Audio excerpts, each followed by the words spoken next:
Hello, guys and girls. Welcome to this special live edition of the What We've Been Watching thingy for the month of November 2023. So it's me and it's Rachel Macdonald this month.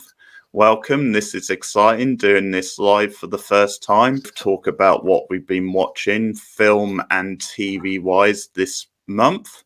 We encourage you to do the same. We've already got a couple in the live chat, so we welcome you guys. Kicked off November with a big rewatch of Mad Men, which if you've ever seen me on Keith's channel talking about TV shows, you'll know that this is one of my favorite TV shows ever. So I decided to go all the way from season 1 all the way through to season 7, which with Mad Men I don't always do because I do sometimes find the later seasons, especially season 7, to be a little bit of a slog to get through. But I stuck through it this time and did the whole thing. So Mad Men is, like I said, one of my favorite shows set in 1960s New York. We followed Don Draper, who is simultaneously one of the most frustrating but also the most endearing protagonists I've ever come across. I absolutely love Don Draper. He's one of my top 10 favorite TV characters, and I think he's so well written. And John Hamm was just like absolute perfect casting. So I always enjoy watching him. And I just think that the world of Mad Men is so rich. That show just has so much going for it. Like when you watch it, all areas of the show, the writing, the acting, the directing, the production design, the costuming, the sets, it's so authentic. When you watch it, you really feel like you're being transported to 1960s New York. And what I really love about the show is that it doesn't shy away from the ugly side of that decade, because we're talking about 1960s America. You know, we're right in the middle of a civil rights movement. We're just starting the women's rights movement. You know, we're dealing in an office environment with secretaries who were treated really badly. That's a big running theme. You know, they definitely bring the racial divide into it a little bit. And, you know, we definitely see the uglier side of these characters. And I think that's fantastic, because I think for a show like this that's set in this time, you can't whitewash these things. And we live in an era where I think everyone wants to. Camille, yes, I agree. John Hamm is great. Just so good in that role. And so pretty to look at too. I look at him and January Jones together and I'm just like, these two people should not be allowed to be this good looking. It's a crime. They should leave some over for the rest of us. But yeah, just such a great series. And I love a show with deep characters. If you have good characters on your show, I can forgive a lot of other stuff. I mean, it's one of the reasons that Charmed is one of my favorite shows, despite the crappy plot lines, when you've got good characters. And Mad Men, I would say, is possibly the best, or at the very least one of the best TV shows when it comes to characterization. Every character in this show is so rich and so multi-layered and so nuanced and multifaceted. And there are so many times where you hate the characters and then you love the characters and then you want to strangle the characters. And it's just a great journey. I mean, you've got Peggy Olson, obviously played by the wonderful Elizabeth Moss. This was, I think, one of her first really big roles. And she is just fantastic. And I think Peggy's journey is one of the most amazing in the series, to see her go from like this shy, quiet little secretary to this big ad man. She basically becomes one of the Mad Men, and it's just fantastic to watch. But I also, like I said, I love Don. I love Betty Draper. I think Betty Draper is such an underrated character, and I think she was one of those characters that got away from the writers a little bit and became something that they weren't really expecting. And I think January Jones unfortunately gets a lot of flack for her acting skills because X-Men came out around the same time as this, and everyone hated her role in that. You know, the evolution of the ad agency, you know, because halfway through the show, they start their own ad agency. And I feel that's when the show really moves into like the 60s, and we see the new modern office. We see Don and Roger Sterling, who's also another great character, just basically, you know, run the office into the ground. But overall, I think it's really easy to get very sucked into Mad Men. I mean, Keith has spoken about how he loves the series as well. And it's just one of those series that just grabs you and just keeps you going. And like, I love watching everything about it. I really want to do some videos on the costume design. Christmas Time asks, which Disney princess is your favorite? Oh, Ariel. Always Ariel. the little redhead over here. So I completed all 7 seasons this month, and then I actually enjoyed my rewatch so much that I started watching it again from the beginning. I'm actually I'm actually now halfway through season 2 again. So I had a lot of fun watching that, and I think that, you know, one day Keith and I will probably cover it because it's such a great show and there's so much to discuss. Yeah, and I was saying that I would really like to do some videos on the costuming, because obviously being set in the 60s, it's a great time to reflect on the fashion at the times, and costuming is used so much to portray characters' evolutions and growths and what they're going through in the moment. And the female characters in particular on Mad Men, you know, go through so much evolution. It's really fun to watch their style evolution and watch as they get more confident, seeing their clothes evolve and things like that. So that was my first big rewatch this month, and I had a lot of fun doing it. It was just a really great watch. Say about Mad Men is then I've got a great memory of it because I watched it all the way through over lockdown, the first lockdown, and it was one of our big binges. Binged it in about like 6 weeks or something. Nice. Like, it was a really good watch over lockdown, and it's definitely one of the most consistent shows, episode to episode, than I've ever seen. And yes, it's great for all the reasons you said, and like you said, I think that's why they did the gag about him in 30 Rock, like him living in a bubble, John Hamm, because he is ridiculously good looking. And speaking of Ariel's also a great washing up powder as well. Okay. So that links to the Mad Men theme as well. But we'll definitely cover that at some point. Just a quick question: have we seen the newest Disney film, Wish? No. It's only just come out, so no, I haven't yet. Mad Men on, like, because I own the Blu-rays, but I do think it is available on Netflix in some places. Here in Australia, it's available on Stan, so if anyone is Australian and watching, you can watch it on Stan. Then move on to the 70s with a rewatch of Daisy Jones and the Six, which was a limited series on Amazon Prime based on a book. I have read about half the novel. I haven't finished it yet because, quite frankly, it's just not as good as the series. So this stars Sam Claflin and Riley Keough, and it is set in the 70s. So it follows 2 different stories. So on the one hand, you have the Six, which is the band who were originally called the Dunn Brothers, led by Sam Claflin's character, him and his brother and 2 other friends. And then later on, they pick up a female keyboardist called Karen, and they're going along doing their gigs in LA. Meanwhile, doing her own thing is Daisy Jones, who comes from a very rich but very neglectful family, basically a mother who didn't want her, a father who doesn't pay attention to her. She's out on the scene, lots of, it's the 70s, so there's lots of booze, there's lots of drugs. And at a certain point in time, the Six and Daisy Jones join together and become Daisy Jones and the Six. And the main story is that the main character, Billy, who is played by Sam Claflin, he and Daisy have a very intense, very love-hate relationship. He's married, so of course there's the whole forbidden romance thing. And the deal is that Billy is an ex-addict and Daisy is a constant reminder of like what he used to be. But it's a really fun show. I don't love the central romance because I actually do think that Billy is a complete arse and doesn't deserve either Daisy or his wife. But the rest of the show is really fun. I have mentioned this before, but I have a huge 70s fetish. I love watching movies and TV shows set in the 70s.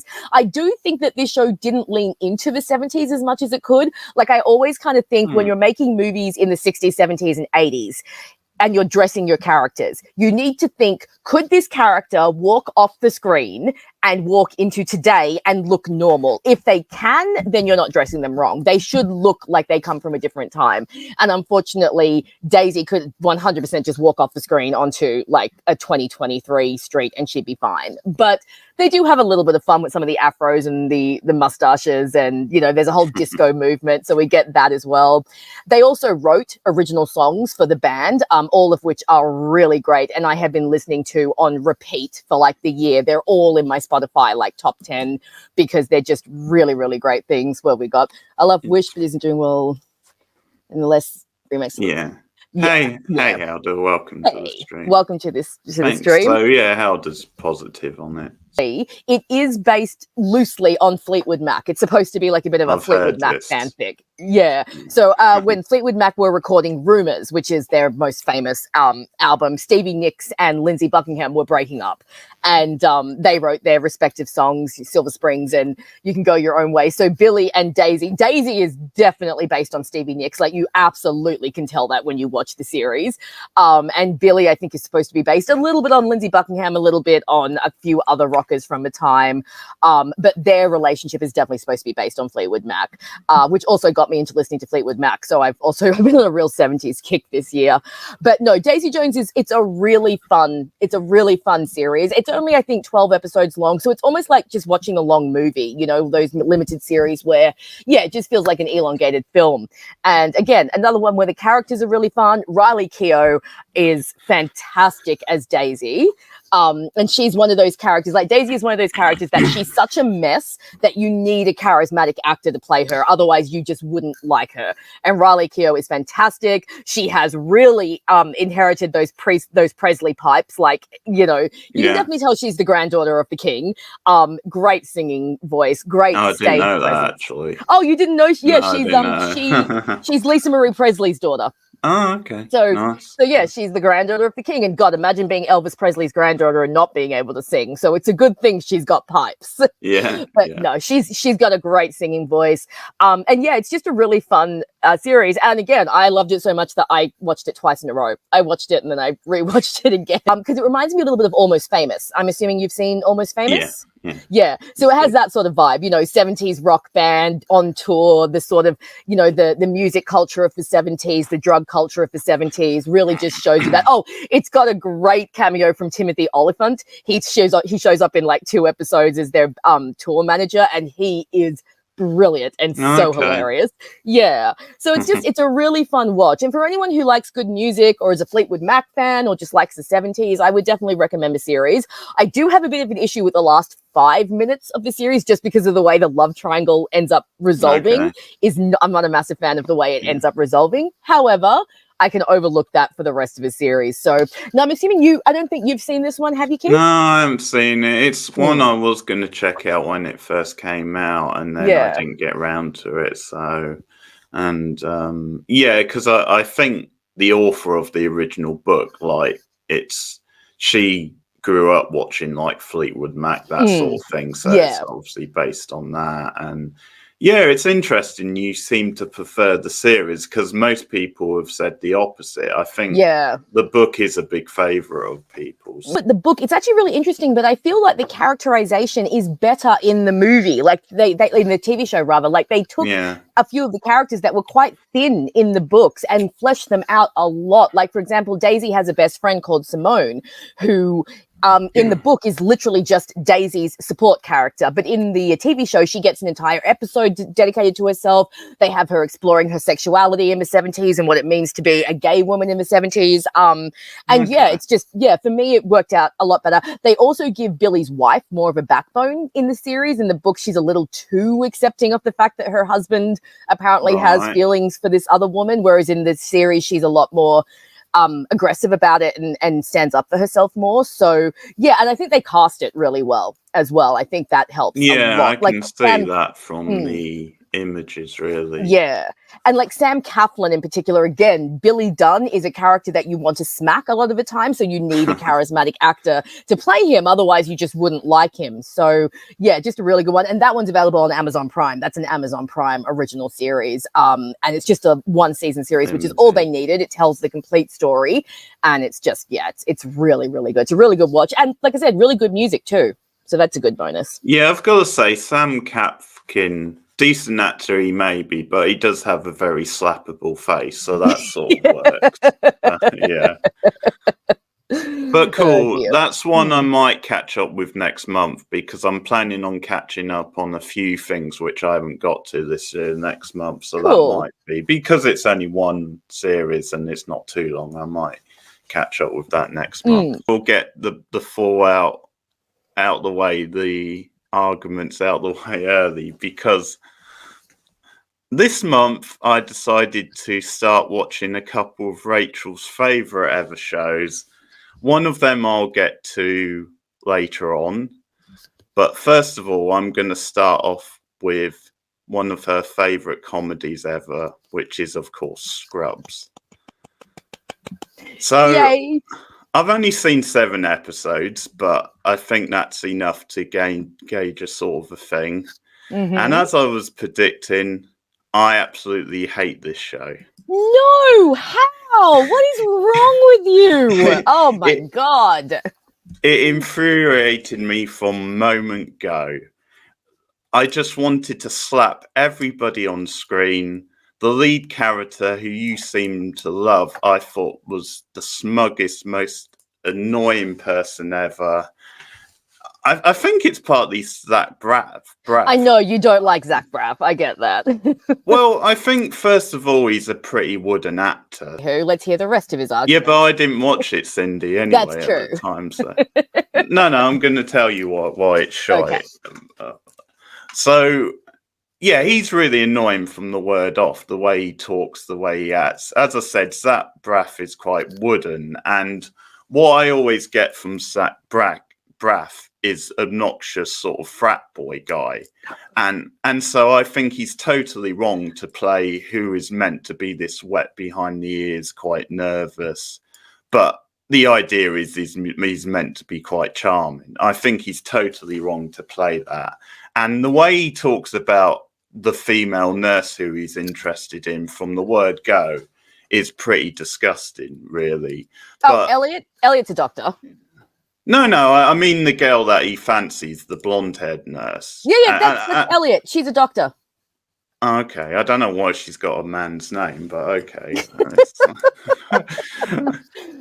But no, here's the problem with it, apart from the fact that I don't like him. And I can understand you've said he gets character development and I can already see that, because like him making the choice to be her friend rather than just keep pursuing her. So I can already see that, but that doesn't matter to me because I hated him from the word go. So it doesn't really make a difference. But the other thing is, it falls into this sort of comedy where immediately it's trying to hit you with the quirk factor. Like, it's trying to be this very quirky, almost like magical, like indie offbeat style show. And the problem with that is, if it works, it really works, and I'll probably like really love it the way you do. But if it doesn't work, it just seems like the most forced, contrived thing ever. So like the musical montages, things like that, I just find so forced, and I don't even know why they're funny. But the thing about it is, I'll get to you in a minute, Sean. Welcome, by the way, to the stream. Everything is so telegraphed. And I don't like things that are that telegraphed. I don't like things that are signposted in such ways where they hit you over the head. It's like, now we're doing a musical montage. Now we're doing something quirky. We're doing like surgeons singing in the middle of like surgery. And it just hits you over the head with it. Like, to the point where it's telling me this is the bit I should laugh. This is the bit I should be charmed. And I just think it overdoes it. I think the best comedy is sometimes comedy where the scene plays out in a natural way and the joke works because the joke works. And it works because the actors are good and they know how to deliver lines. But this doesn't give the actors the chance to do that. It doesn't give the joke the chance to work because it hits you over the head with, well, they're doing a funny dance, or they're doing a funny song, or they're doing some wacky thing, which doesn't really make that much sense anyway. And I think that's the problem, is they overdo each gag. Like, you can sort of see like gags where you kind of get, well, yeah, I can see why that's sort of funny, but if you cut away now, it would be funny. but you're lingering on it for too long, or the sound effects drive me nuts. Like, you'll just get like cartoony sound effects that are just so forced, and they just annoy me. I don't know what, like, you just have a sound effect for no reason, and they think it's so witty and clever, and it's really not. There's no charm to this show, Oh my God. and it's barely funny. Like, so Oh, far, that is not true. no, That is just not true. I think you've just gone in with like this. I think you've gone in with this wall up in your brain, which is like, no, I will not enjoy any moment of this show at all. I mean, this is such a critically highly acclaimed show, and I just like, yeah, fine, and people are wrong, in my opinion. Oh, yes, everyone out there who has praised this show is wrong. It's not everybody. I've heard people knock it. Cindy agrees with me. I love Scrubs, but JD is super annoying. There you go. So he half agrees with me. You know what, Sean? I'm not going to disagree. Like, JD definitely has moments where he is super annoying, but I think I find Zach Braff a little bit more charming than Keith does, so I don't mind. Like Judy Reyes, and I like to see that she's getting like more work, especially being a Latina actress. You know, it's always good to see actresses of color get more work, so I'll have to check that one out. I will say, even though I don't like the show, she is one of the better things about it. I do. Yeah. I enjoy her performance. She's really not. She's really not. See? Okay. Yeah. I've hit an episode that most people do tend to agree is the point at which people started to say, okay, Scrubs can actually be a decent show. And that is My Old Lady. So that's the episode with Catherine Justin, where they had the three that were all, JD starts by talking about how 1 out of 3 patients will die. And then you see Elliot, JD, and Turk each have their own patient. And then, spoiler alert for anyone watching, at the end of the episode, all 3 patients end up dying. And they have that beautiful montage with Hallelujah playing over the top.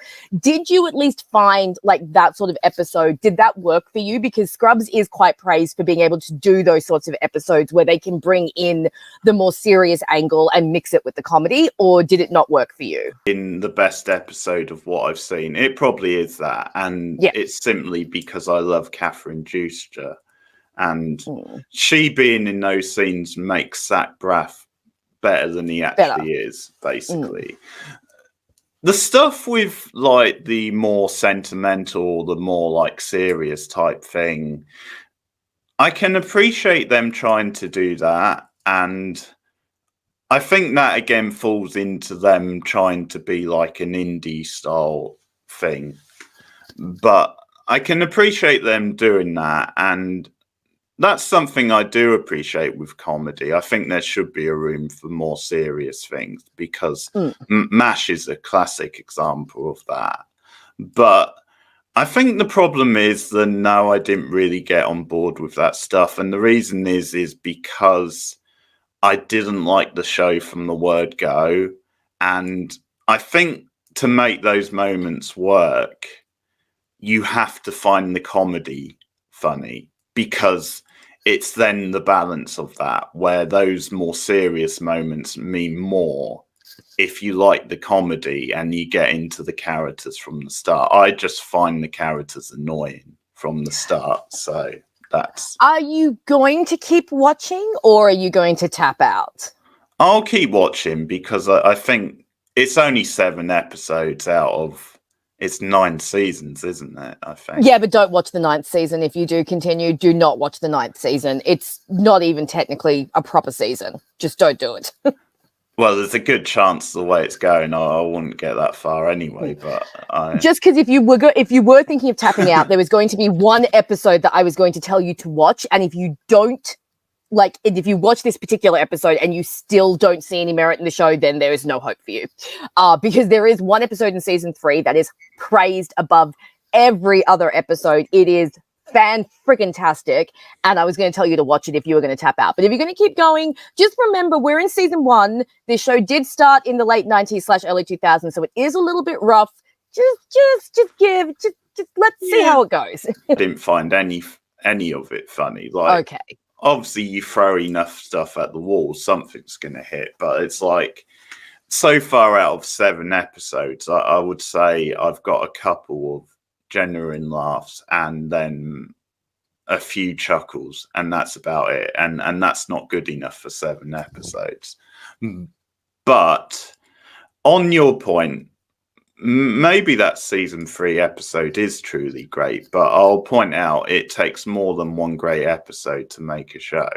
Oh, no, definitely. I just wanted to point out that, you know, we are in the first season and it will get better, and there are episodes that will reach those heights. Cindy, I think most sitcoms have rough first seasons. I mean, some of them do. Some of them, I find first seasons can be the best, but I do think that Scrubs does start a little rough, especially the pilot episode is a bit rough.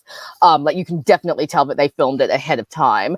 And I will admit, it took me a little bit of time to get into Scrubs too, because the first episode that Steven ever showed me was like from like season 5, and it was like it was not a great episode. Right. But yeah, so just stick with it.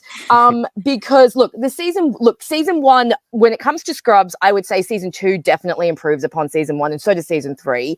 You have some fantastic guest stars that will come into the series. Are there any characters that you don't hate, or that you could see yourself coming to like? Well, as I said, the Judy Reyes, it could be more the performance, because I think she is a good actress from what I can tell. Yeah. And I don't mind the character too much, but like, and the other one, this is a bit of a random one. I don't know what you think about him, but I actually find the janitor quite funny. I love the janitor. Yeah. Janitor is the best. He is one of the best characters in the show, and he is so much fun. And they give him more leeway as the series goes on, so he becomes a lot funnier. Yeah, he's quite deadpan, which I quite enjoy, and he's got that rivalry from the off with the Zach Braff character. Yeah. So that's quite good fun. Yeah, Cindy agrees. Janitor is great. Janitor is great. An easy watch, so I'll keep watching. It's good background, Rachel. I'll say that. My friendship is on shaky grounds at the moment, people. So after I did my Mad Men and Daisy Jones rewatch, I decided to switch from TV to the web, and I did a rewatch of the web series Carmilla, which was first released in 2014. That's like almost 10 years ago. So this is a series that I've spoken about before with Keith. This was when all web series were kind of all the rage. I think it started with one that was based on Pride and Prejudice, the Lizzie Bennet Diaries, and then they brought out a few more. And this one is based on the Gothic novella Carmilla by J. Sheridan Le Fanu, which was one of the first vampire fictions ever to really come out. It predated Dracula, I think, by like 20 or 30 years. Now, the original story is, of course, a cautionary tale about the evils of lesbianism, because it was the 1600s. So, of course, we're going to have all of that. So the web series updates that and basically gives us a modern spin. So it follows journalist student Laura Hollis, who has just moved to Silas University, and her roommate goes missing, and she gets a new roommate who turns out to be a vampire, Carmilla. And as Laura starts to investigate the mystery of the missing girl, she and Carmilla fall in love. They have a very kind of snappy love-hate, enemies to lovers kind of romance. It stars 2 Canadian actresses, Elise Bauman and Natasha Nega-Vanlis, in the leads, and a bunch of Canadian actors and actresses who kind of do pop up here and there. One of them is in the Chucky TV series. Nice. There's a few others that have been around. And for a web series, it was fantastic. It has some of the snappiest dialogue ever, definitely on par with like Gilmore Girls, Buffy type dialogue, because it is obviously like just a one camera show. Most of the stuff is based on the dialogue. The first season is just like a little mystery, and then when they got the second season, they were able to build on that mystery, and then they ended up being so successful that by the time they got to the third season, they had enough money to build their own set, and they managed to get, I can never pronounce his name, but Keith Mars, basically, the actor who plays Keith Mars. Yeah, so he pops up in season. Yeah, he is fantastic as Papa Hollis, Laura's overprotective dad who basically doesn't want her running into any kind of danger. He has fantastic chemistry with Elise Bauman, and it works so well. And then Carmilla was so popular that they actually ended up with a movie, which you can watch on Amazon Prime. And the movie is kind of a very loose adaptation of the original novella, and they had a lot of fun with that. I recommend Carmilla to everyone that I can. It's a really easy watch. You can watch all 3 seasons basically in a couple of of days because they're all just web vlogs and a lot of fun. The cast is fantastic. Anyone who's a member of the LGBTQ community will love this because pretty much all the characters are queer and it's great representation. And it's not that kind of representation where they're trying to like push it in your face. They just exist as queer characters. And not a big fuss is made over it. Like I said, fantastic dialogue and a really fun storyline. Season 2 gets a little bit convoluted, but you can kind of forgive that because it's still fun to watch. But by the time they get to season 3, they managed to close it out pretty well. There's a lot of really fun references. You can tell that a lot of the inspiration comes from Buffy, which they definitely reference several times. And yeah, it's really, really fun. And one day I'll get Keith to do a watch and we'll do a short review because I think you'd enjoy it. Web series thing was like a fascinating. Yeah, it was. I think it worked for some people as a good way to get them out there and actually get commissioned off the back of it with like either the actual series on a bigger like network or like just get work with. So yeah, it was sort of a time capsule thing now, but at the time it was quite effective. Series, like it sprung up about 2013 to about 2016 and then it just kind of disappeared after that and it just kind of stopped being a thing. But yeah, very good little time capsule of what the internet culture was like at that time. It's a show which is weekly episodes and I've watched the first couple so far, but that is the curse. Yes, you were talking about that one. Yeah, so this is a new Showtime / A24 production. You see it stars Emma Stone and it's co-created by Benny Safdie of the Safdie brothers who did like Uncut Gems and Good Times, films like that. So very low budget, edgy sort of indie style films.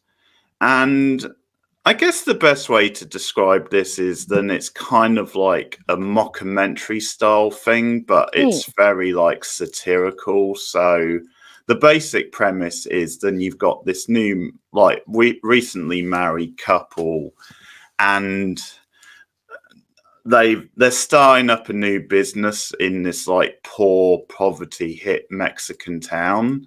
And they're kind of doing their best sort of PR type thing, trying to convince people that they're not like sort of snooty locals, that they're legit and they're going to give like local people jobs and be a positive thing in the community.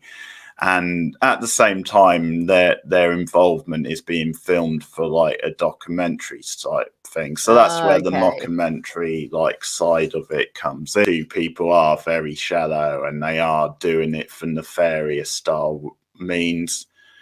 But at the same time, you've got drama because they're newlyweds, and you've got certain dramas with them, like to do with them trying to have a baby. And there's certain issues with that because the Emma Stone character believes that she can't have children. So there's certain things they're trying to have a baby. And you get certain things with like their families, because I think it's her family is like Jewish and he isn't, so there's the whole thing with that. And the dad, at one point there's a weird scene in the first episode where he's like talking about like his son-in-law's small penis, because that's something that came up. And there's yeah, it's a good job I'm not monetized, but there's a weird scene of him peeing on like a plant type thing, and that's an altercation he has with his father-in-law. So it's going to be for everyone. It's a very niche style show, and part of the challenge is the fact that these are really obnoxious, full of themselves style characters.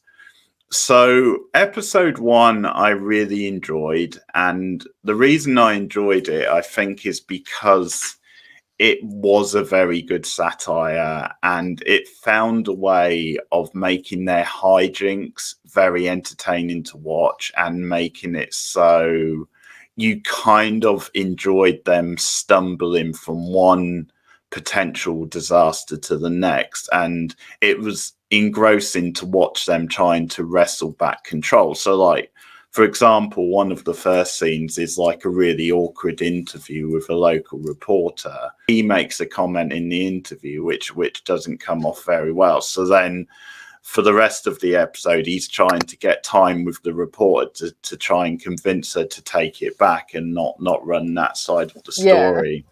And in the first episode, there's just lots of funny little hijinks that come out of this stuff. It was like the male lead to like give a little kid in this town some money, like, and do it on camera so it kind of looks good. But the whole gag is then he's only got $100 on him, so he's like, well, do I really want to give just for this? Do I really? That's a lot of money. So you get this thing where they do the scene and like he gives her money, but then obviously he tries and take it back, and that's the whole thing. And that's where the curse of the show comes from, like the title, because later on, because of this culture in this town, they start to believe that maybe because he tried to take the money back, that it's curse that they cursed. Okay. So what then happens is you've got this whole thing where he because they're selling like soda on the street. So there's this whole thing about, okay, I'll go and get change, and then I'll buy all your soda for you if you give me the 100 back. And then you get hijinks with that, where he's trying to get the soda from or the money from the machine, and he's got a whole thing where he can't get his card to work, and like a local is showing him, and the local is saying things like, well, just let me show you because it's done a certain way. And he's being suspicious of, well, do I really want to hand this guy my card so he can? And I think this is what made the first episode so good, is you do get these really bizarre moments that make it a more interesting watch with these like quite nasty characters than it otherwise would be. Emma Stone is great. Like, she's really good at just she's always solid.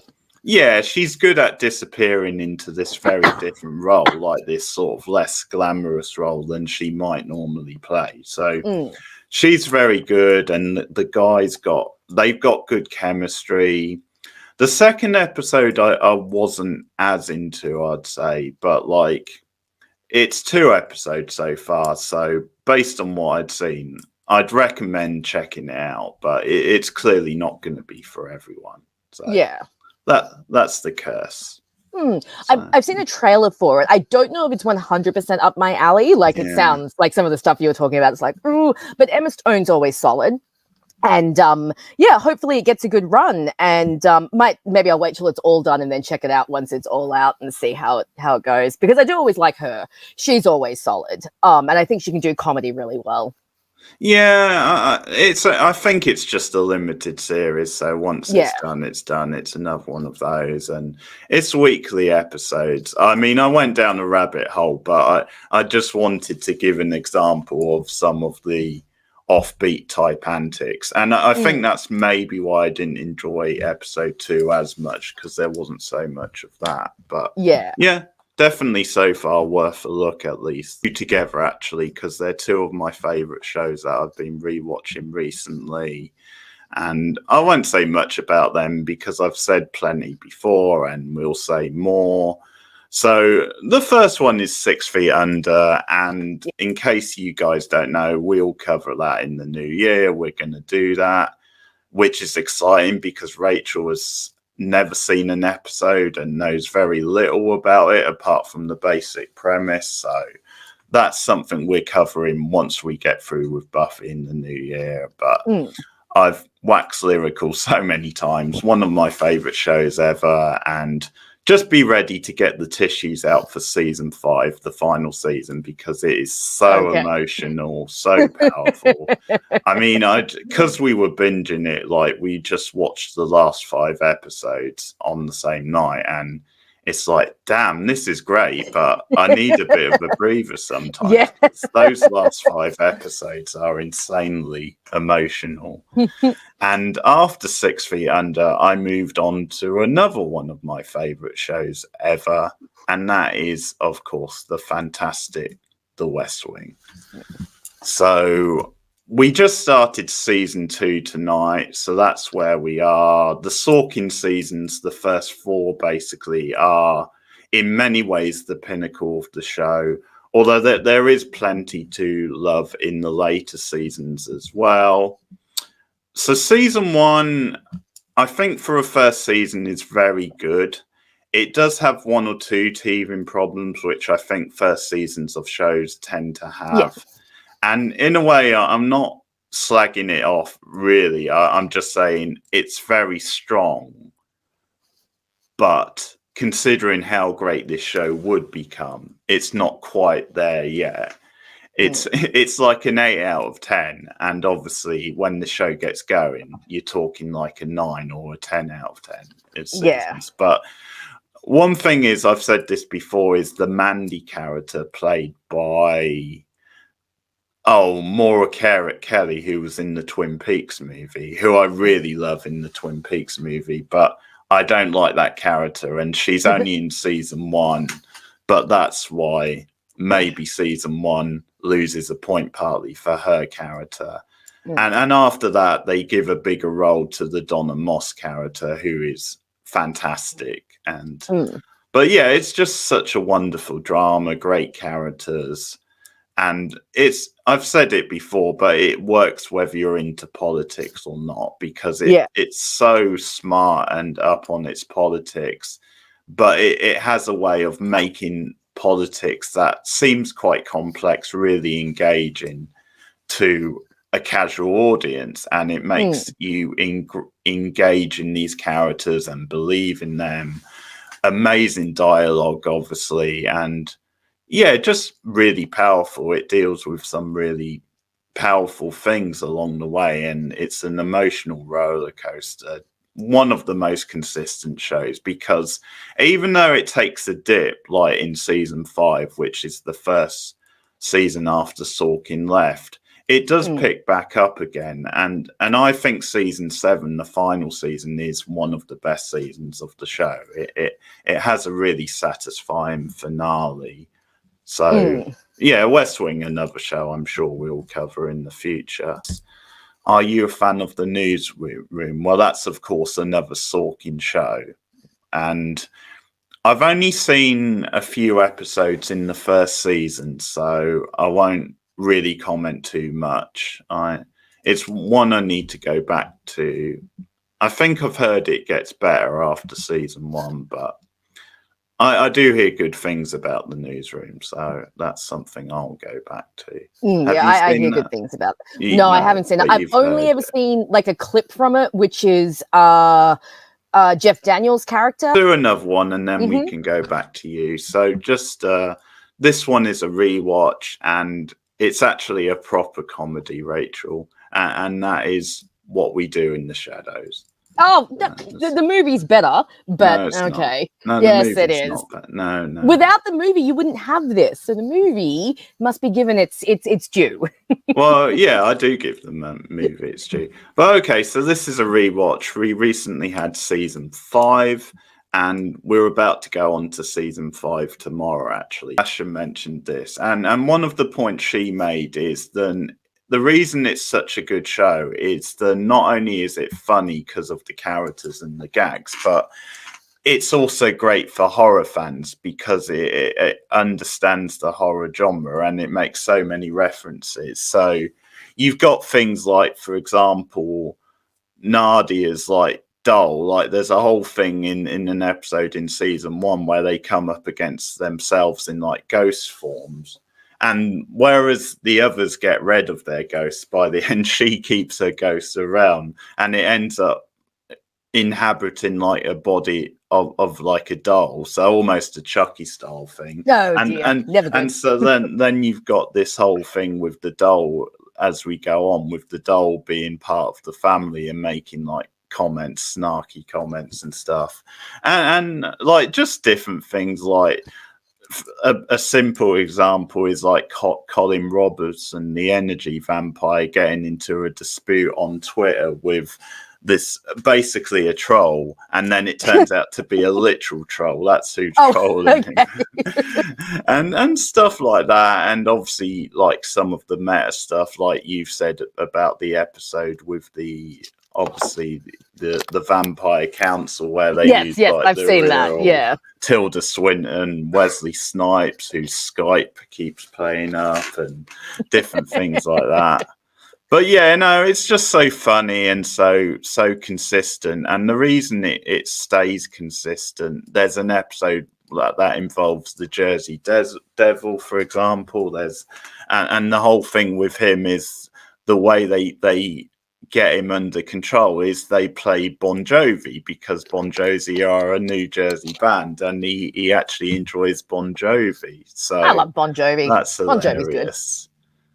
I can't believe you admitted that on air, but okay. What? Bon Jovi, come on! Well, I enjoyed them when I was a kid, or a teen, whichever. Living on a Prayer, all you got to do is play that song and everyone goes nuts. The Troll is hilarious, but another example of what I'm talking. And of course, it was Living on a Prayer, because of course. But you've got like Laszlo singing, is entertaining singing. So there's an episode where he like starts claiming that he actually wrote lots of famous songs, but they were much ruder in the original version. Classic nursery rhymes, and he's actually telling no, like this was very different, and they're basically like all kind of rude, like what does it say, like Rumpelstiltskin, more like Rumpelstiltskin or something like that. It's so funny.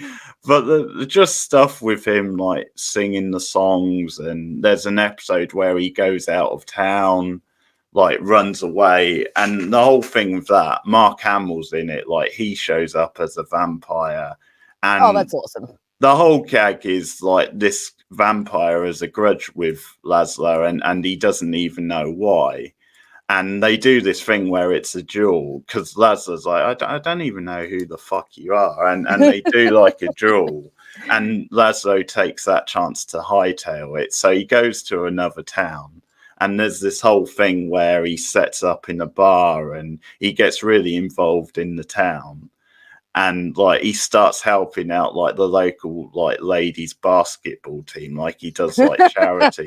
But then there's a thing where like the Mark Hamill characters, who's obviously looking for him, randomly comes in, and they do this whole gag because he's changed his appearance slightly, but you can still recognize who it is. But the whole gag is that the Mark Hamill character can't recognize him. But then there's this thing where when he eventually cottons on who it is and they get into a fight and they realize he's a vampire, he then goes back. But then there's a thing where Laszlo tricks him into thinking one of those, you know, those talking fishes that you have on the wall. Like the singing, like the Be Happy bats and stuff. Yeah, he convinces him that those things are really rare and you can't get them anywhere else. So he gives them that as a thing to get him off his back. And then it's in the pre-credits where like he becomes the Mark Hamill character's like the coach of like the basketball team. And he drops the fish and it breaks and he starts crying, and another person is like, oh, don't worry, you can get them in any shop. And he screams, Laszlo. So yeah, lots of fun. I'm looking forward to moving on to the next season. But yeah, it's just some of the really like clever gags and high concept things they do. And one of his best lines is when they're talking about orgies, and he's like, an orgy is like a pizza topping. It can be enjoyed by up to 8 people, and you can have like multiple toppings. So that's one of my favorites. I mean, he's not wrong, but he's that's a very right. interesting analogy. But yeah, it's become one of my modern favorites, what we do in the shadows. And me and Rachel did review the movie for October, so you can go and check that out. I tried the What We Do in the Shadows series, and I don't know if it's because I was just used to the humor in the movie, but it just, I don't know, it didn't gel with me. So yeah, maybe I'll give it another go, but I couldn't get into it, and I didn't find it as funny as the movie. So there's my little payback for your dig on Scrubs. A docuseries that I watched, which is available on Australian Netflix, but I don't know if it's available elsewhere on Netflix because it is an Australian docuseries. So this was called Exposed, the Ghost Train Fire. And this was an Australian docuseries that came out a couple of years ago, which was based around this very infamous fire that happened at a amusement park in 1979. Now, if you've grown up in Australia, you will know about the Luna Park fire. It is one of those infamous things that everyone in Australia kind of knows about.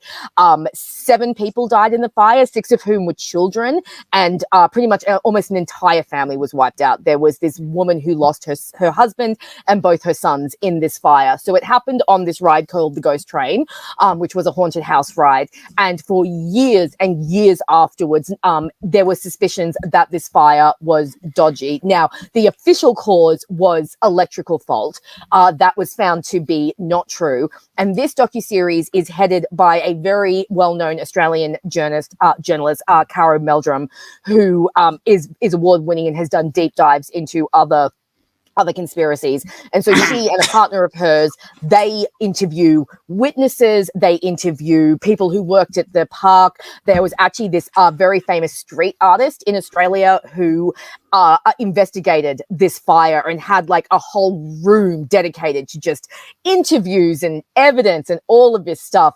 And the dive that they take into this fire is so interesting. And again, if you're Australian, you actually know some of the names. Like when they named this particular gangster, I was like, oh, I know that dude. Oh, that is a bad dude, because, you know, we have a lot of TV about like all of our underworld goings on here. So yeah, it was a very, very interesting docuseries. Extremely sad though, because it did obviously, you know, interview witnesses. There was one surviving boy from the group of schoolboys who died, and, you know, him talking about his friends and stuff like that. But I love stuff like this. I love a good, like, journal. Like, I think journalism has such a bad name because obviously it's become a bit of a vulture sport. But I think that series like this kind of emphasize the importance of investigative journalism and what it can uncover. And basically by the end of this series, I think they've basically said since this series came out, they have reopened the investigation into the Ghost Train fire. But it's really insane to watch just the levels of corruption within, you know, the government, within, Cindy says it is also available on US Netflix. Good. I would highly recommend people watch this series. Very, very good series. So that one was a really interesting watch. And again, because it's something that happened in Australia and it's very close to home and it's something that I remember, like it was before my time. I wasn't born when it happened, but it was something that, like I said, if you grew up in Australia and you knew about Luna Park, which is the amusement park it happened at, you knew about the Luna Park fire and you knew that it was a big disaster. And I mean, basically, at the end of the day, it came down to money. Luna Park is set right in Sydney Harbour. It is literally opposite the Harbour Bridge and the Opera House. So it is prime real estate. And I'm pretty sure that it was something about underworld figures wanted the land cheap. So we light the fire, et cetera, et cetera. But yeah, no, it was a really, really good deep dive. So for anyone who enjoys like true crime and enjoys docuseries, I would highly recommend this one because I really enjoyed it. And it just gives a little bit of history into, Australia. Yeah, it sounds like one that's worth looking at. So is it a Netflix original or is it No, it was made through ABC here in Australia. And I actually watched it through it was actually really funny. I watched it through the ABC app and then literally like 3 days later it popped up on Netflix. And I was like, oh, I should have just waited because I went through all the trouble of like, you know, installing the app and registering and everything just to watch it. So no, it's an Australian series. There is another season. The first season was about I think a missing girls case or something in Australia, but it's not as good. But the second season, the Ghost Train fire, yeah, definitely check it out. Big rewatch that I did this month, because I've pretty much just done rewatches when it comes to TV shows, is a spin-off. I decided to rewatch Pretty Little Liars Original Sin, which was the HBO Max spin-off from the original series. Now, the original Pretty Little Liars obviously became a massive, massive mess. The first 2 seasons, fantastic. The rest of the show, plus also very, very creepy. Put that on the poster. Rachel making that sound.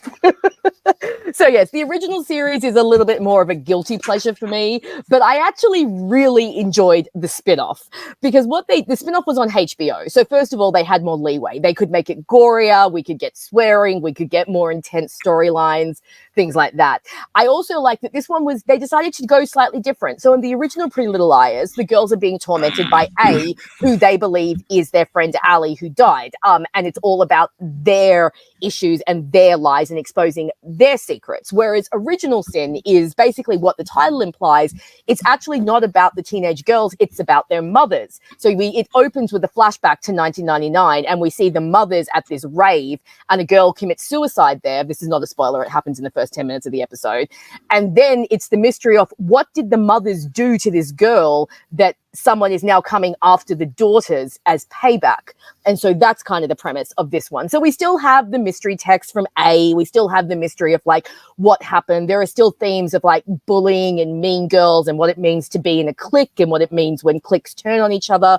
But the new series, it was only limited. So I think they only did 12 episodes or maybe even only 10. So it's a complete story. The original series is a murder mystery. I've always kind of described the first 2 seasons of the original series as teenage Desperate Housewives. That's kind of the vibe you get. It's that kind of, dark humor, but it looks very pretty. And it's like, the perfect town that has all the secrets. Whereas Original Sin, they actually went for more of a slasher vibe. So when you watch it, you actually feel more like you're watching a slasher film.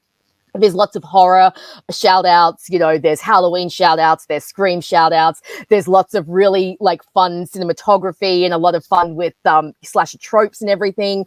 Now, I will say it is run by the guy who did Riverdale. And unfortunately, you can tell that sometimes. Like sometimes you're watching it and you're like, okay, Pretty Little Liars, your Riverdale is showing. But aside from that, it's actually really fun. The 5 main characters are really good and 4 of them are characters of color, which I absolutely love because the original series only had 1. They all get really rich storylines. They all get like a lot of fun. I love Roberto. He just says I love Roberto. Look, I actually love Roberto too. I think Roberto just does his own thing and is like, he just doesn't care. And he's really good at aesthetics. I will say Did he show run Sabrina as well? No, yes, he might have been a producer. He was, I think he was the producer for Chilling Adventures. Okay. So yeah. But again, his films are really pretty to look at. And as someone who makes a lot of fan art, I make a lot of GIFs and fan art over on Tumblr. I always love a show that gives me like a lot of like really fun like shots to work with and really fun colors. Riverdale is really good for that as well. And I like the mystery of Original Sin. It has a fun mystery. It's also really good it makes a lot of really good commentary on females and, living in a world full of perpetrators. A couple of the characters, have experienced sexual assault and that is handled very well. And yeah, it's got a really good kind of almost female empowerment angle, but then it kind of screws it all up at the end of the thing where they basically tie it to the original Pretty Little Liars in the worst way possible. And I won't give any spoilers away just in case anyone here wants to go and watch it, but it almost undoes all of its work, which is such a disappointment. But it's a fun show. I wouldn't say that it is, highbrow TV. It's definitely not something that's going to be analyzed or deeply looked at or anything like that. But it's fun. It's an improvement on the original show. It's, it's that kind of Riverdale crazy world where you can have a little bit of fun with it and not take it too seriously. I think they're making a 2nd season called Summer School. I don't have high hopes that this show is going to develop into anything great or groundbreaking, but it's fun and I have fun watching it. And because I'm such a slasher fan, I love anything that gives me slasher vibes. So again, not something I'd recommend watching. Like, I don't think that Keith and I should cover it. I don't think it's one of those shows that needs to be covered by us or anything, but it is fun. And the first season's only 10 episodes long. Well, but yeah, so that's all the TV that I have watched this month. It was a fun month, but lots of rewatches for me. Nice. Yeah, I can't really add it because I've not seen that. One thing I was going to say is it seems like HBO Max is a strange home for something like that. And I don't know if it's just because it's HBO Max. So they're going for maybe something that's a little more mainstream than like if it was just regular HBO. That's it was weird. Yeah, but no, it was working for you. So that's good. It's always good if you're a fan of the original show, and then they manage to do something when they bring it back, because so often that isn't the case. So Yes. you know what time it is now, Rachel. What time It's is it? time for somebody to Somebody save me. me. Yes. See what Keith thinks of Lana Oh, Lang. I think Let's go into this. of It's a that good charismatic character. So Alrighty. it's a Smallville. We all know what it is. It's the backstory of how Clark Kent got his stripes as Superman, became the superhero, met Lex Luthor, future evil villain, although very evil already from what I've seen, pretty much. But it's basically Dawson Creek meets Superman. That's the whole vibe they're going, and it is super cheesy. It is super cliched. Now, Super fun. well, okay. I mean, comparing it to how I feel about Scrubs, I would say it is both better and worse than Scrubs.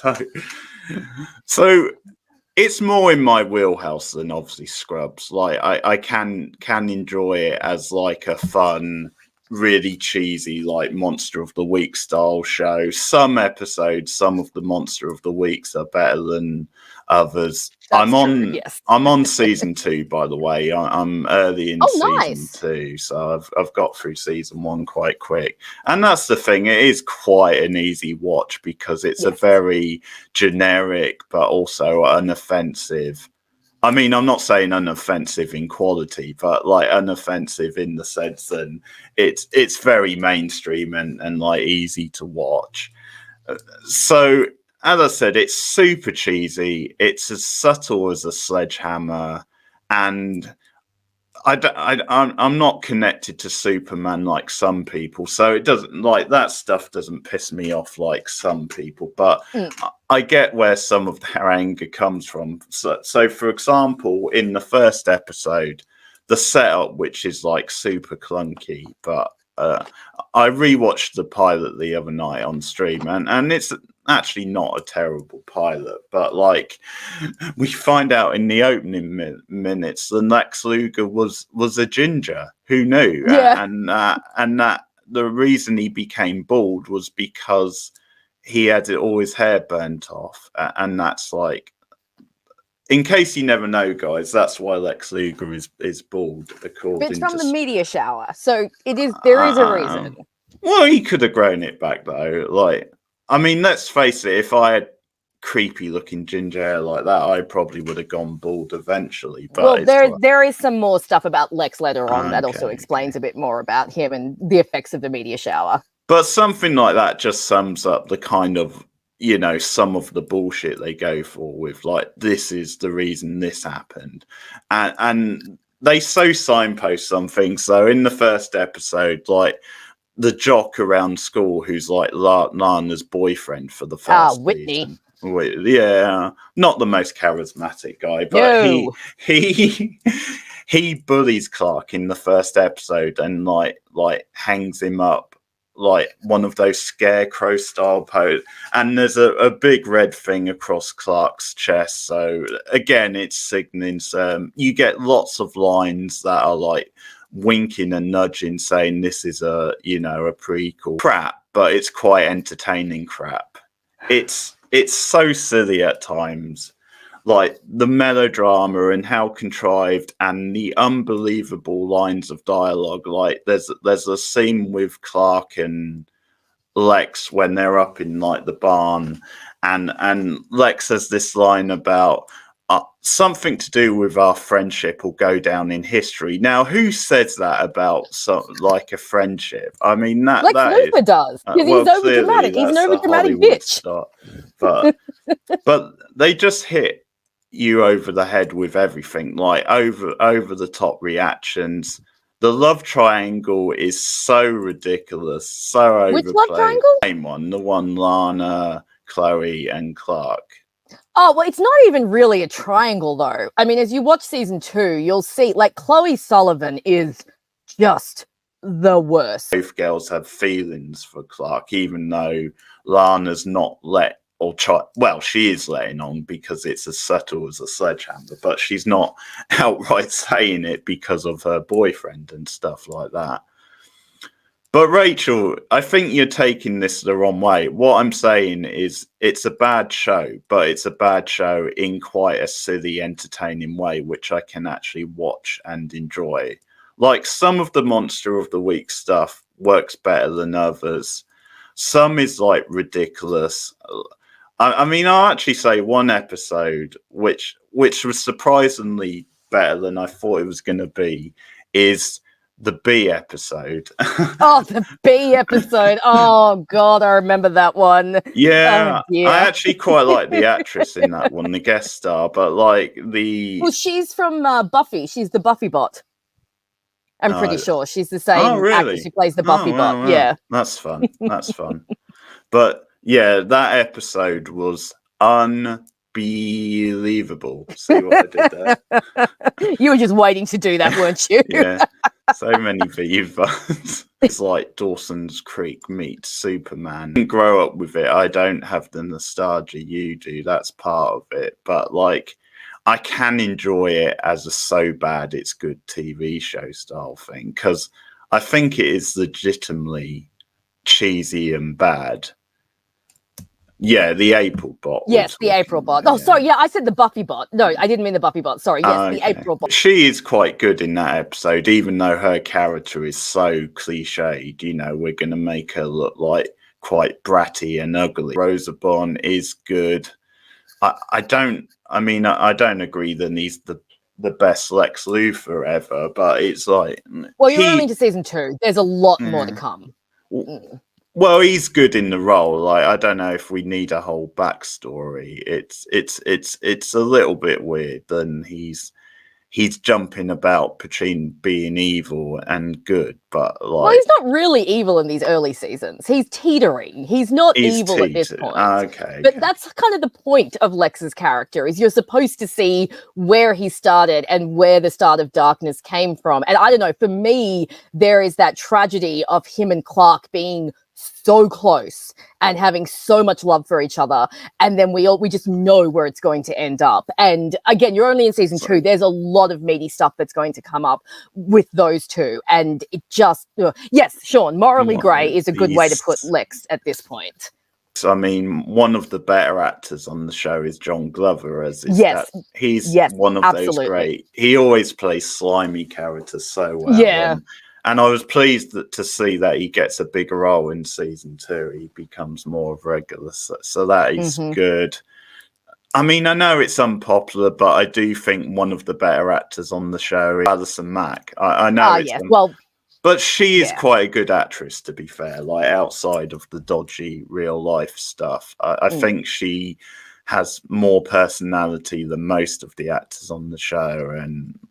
you know, the character itself for what it is, I know she can be grating at times, but for what it is, like, she offers a good alternative to Lana. And so I'm going to say the parents aren't too bad, actually. I don't mind the parents too much. But let's just talk about, because Tom Welling as Clark is so wooden. He is such a bad actor.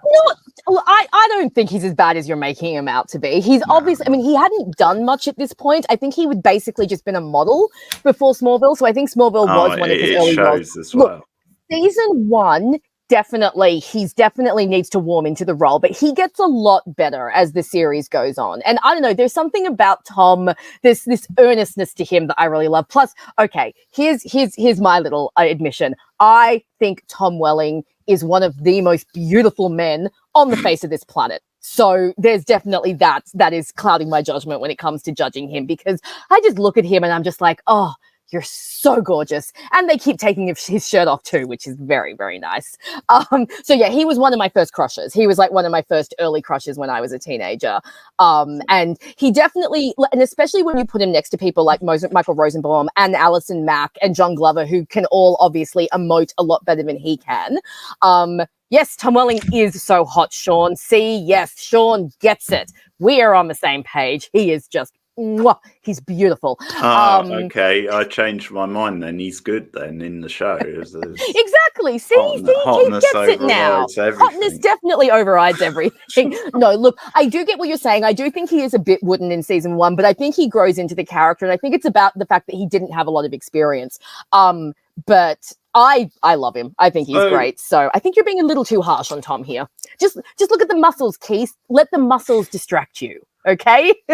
he is a well put together guy. Maybe a bit too much, but so he's just not geeky enough. I think Clark Kent should be geeky, and that's something I can kind of see what you're saying there. Yeah, that's classic Clark Kent for me, like we saw in the original movies. And so when it comes to Lana, I mean, that, as I said, their love thing on and off is total cheese and like completely in your face. But you've got to admit, they've got great chemistry, those two. Like Tom and Kristen have such good chemistry. They got I love chemistry. They got well, I think he's got better chemistry than with Lex, but that might yes, definitely. And Rose Barnes a good actor, but agreed. she's a typical like love interest on the show, so I don't hate the character. I don't have a strong opinion about the character. But again, I think the actress is pretty wooden. Oh, God. You're breaking my heart over I was going to ask you about that. Oh, I love Kristen Krug. Oh, dear. So you think she's actually quite good? Again, I think in the beginning, she does take a little bit to warm up. But again, I because we're coming from such different angles, I've watched this show a million times over, and so I know everything that's going to happen to her character, which then adds weight when you rewatch season 1. So Lana in the beginning, like you said, she is a very stereotypical love interest. She's supposed to be like that. Like, that is her persona in the beginning. She's supposed to be your typical girl next door, all-American cheerleader, because that's what she's built herself up to be because of the expectations that she feels she has from her parents who are gone. And part of her journey, and you see this over season 1, 2, and 3 in particular, is breaking away from that mold. So when you first watch season 1, yes, you think, oh my God, she's so stereotypical. But then as the seasons go on and you start to see her develop a bit more, you start to realize that that was a persona that she curated for herself. And like, there's a very telling little shot in, I think it's the second episode. It's really quick, but it kind of emphasizes Lana's overachiever thing. It's when she's come back from a dance and she goes to put her tiara in a drawer that she's won as homecoming queen. And you see that the drawer is just chock full of ribbons and tiaras and certificates. So it's obviously showing that this is who she is. She's a complete overachiever who sees herself in a certain way and then has to move on. And I don't want to say too much because I don't want to give you spoilers about what happens with her character. But after you finish watching the series, watch the video that I have on her, because I really go into like all of the different facets of her character.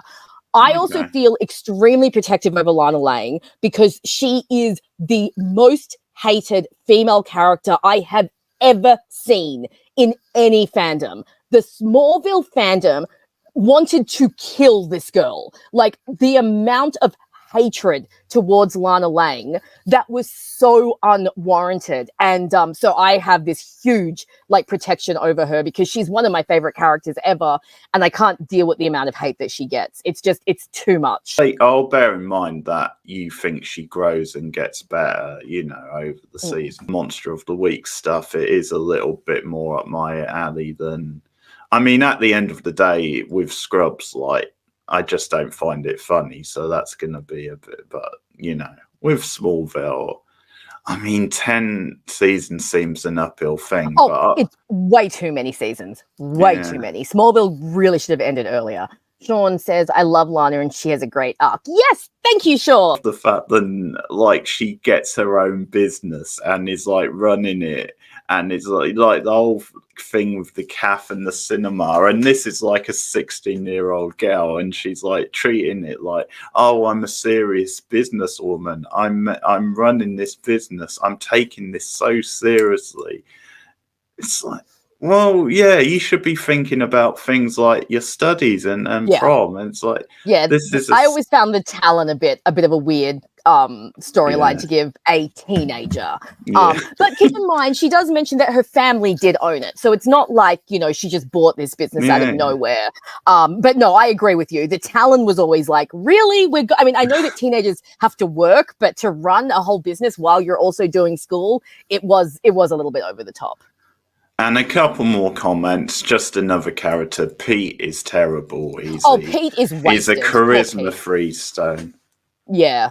Well, I don't know if he's wasted because he's a boring character. No, he is. He kind of is. Yeah, but hang on. You can't be wasted if you're a bad character to begin with. That's not being wasted. That's just you're no good from the start. Poor Pete. Oh, it doesn't help that he's the only character of color and they give him so little to work with. Not good. I guess you have Lana too, but Pete is more obvious a character of color. So sadly the actor's not very good and he doesn't have the character's pretty boring. The episode where they get like Radiohead tickets. It's such a missed opportunity. Not only do they not go to the concert, so like they definitely didn't have the budget to film a Radiohead type concert, but at the same time they didn't even play a Radiohead track in the episode. It's so annoying because they do play a lot of like really crappy generic like early 2000s type bands, like Alien Ant Farm being an example. But yeah, they couldn't even play a Radiohead track in an episode where they've got Radiohead tickets. Dear God. And I speak as someone, like, I grew up listening to Radiohead. And so it's a personal so it definitely perked me up when I hear that. Take it as a win, Rachel, because at the moment I'm saying it's a guilty pleasure, which I quite enjoy. Just a few counters to your arguments. Look, I'm not saying I'm not saying that Smallville is up there with like Buffy or anything like that. Like I wouldn't try and claim that. But you do have to remember this was made in 2000. This was made before any of the other superhero shows became popular. So this was pre the DC TV EU. We didn't have Arrow or Flash or anything like that we've got now.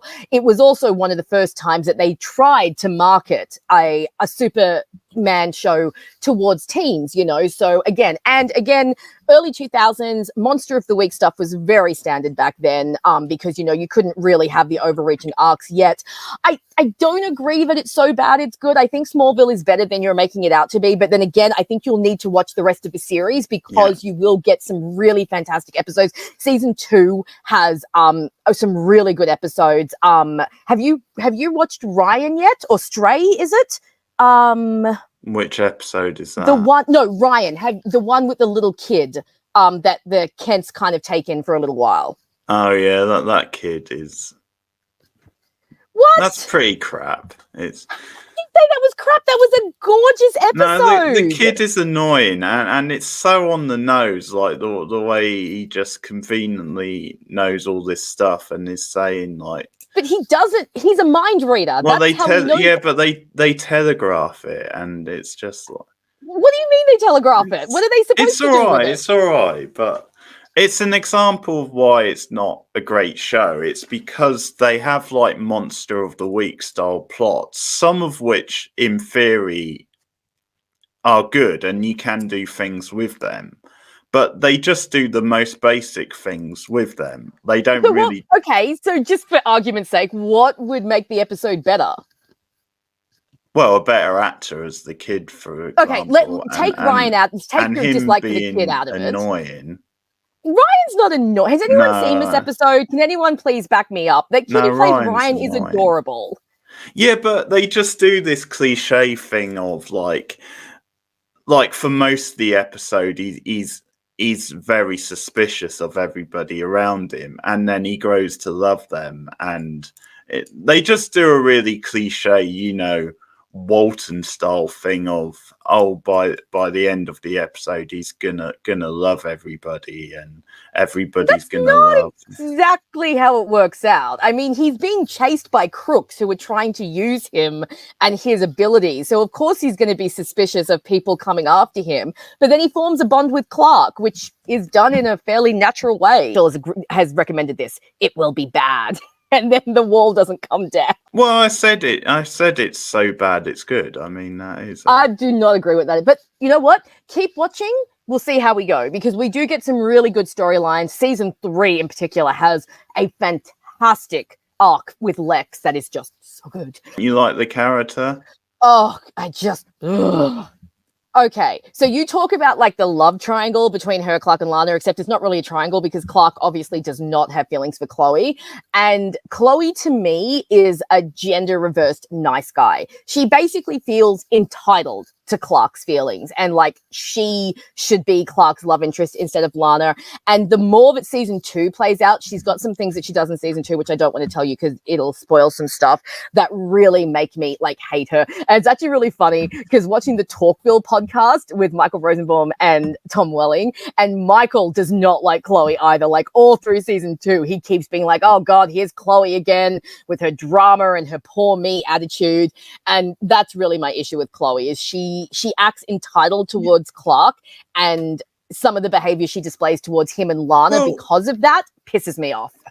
Okay, and is some of that still to come? Because like Adam shows that is like it's so melodramatic and over the top. So the trouble with someone like Lana as a character is she's just too good to be true, and that's sort of the problem. Like she's too squeaky clean for like a teenager who's only 16, and so Chloe instantly is a more interesting character because there's more depth to her.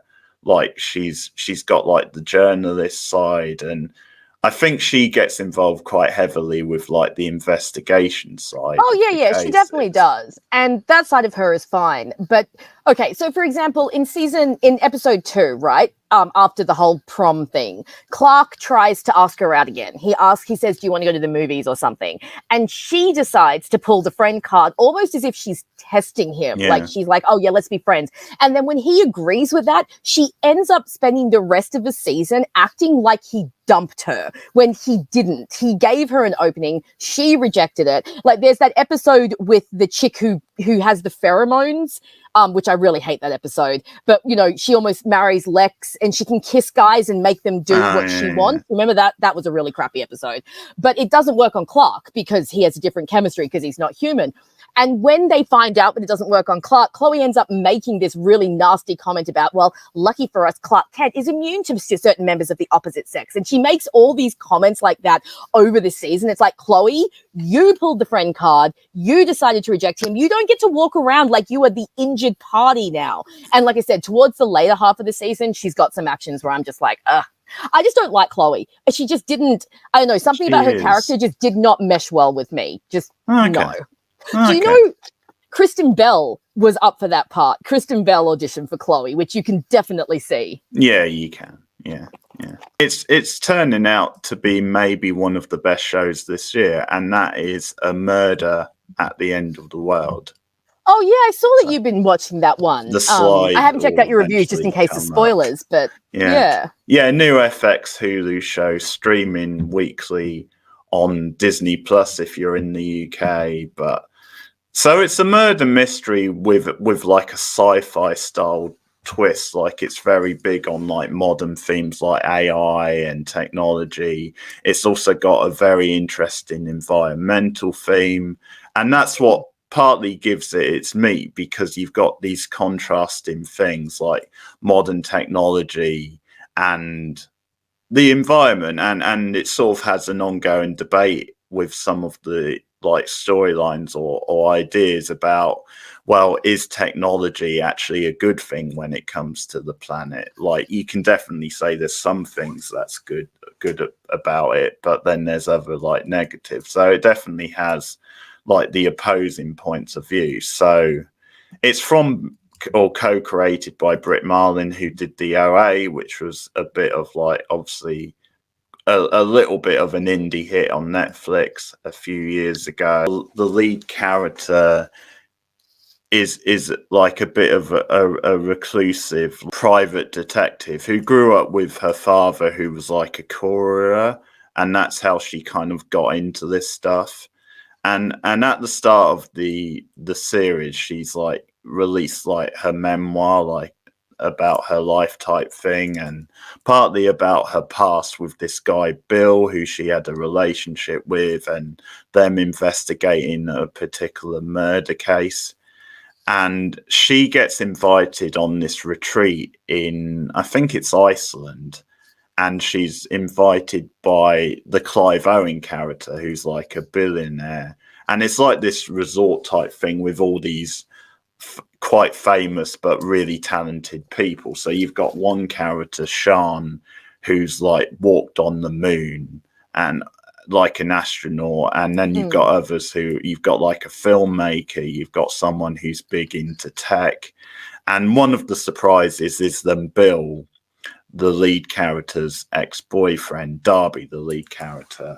He shows up out of nowhere and she hasn't seen him in years. And I can't really give away too many spoilers, except there is a death at the end of the first episode. So then that death becomes the main mystery of the season. And so in a way, it's playing on the traditional like whodunit style, because you've got all these suspects, like these characters who are on this retreat.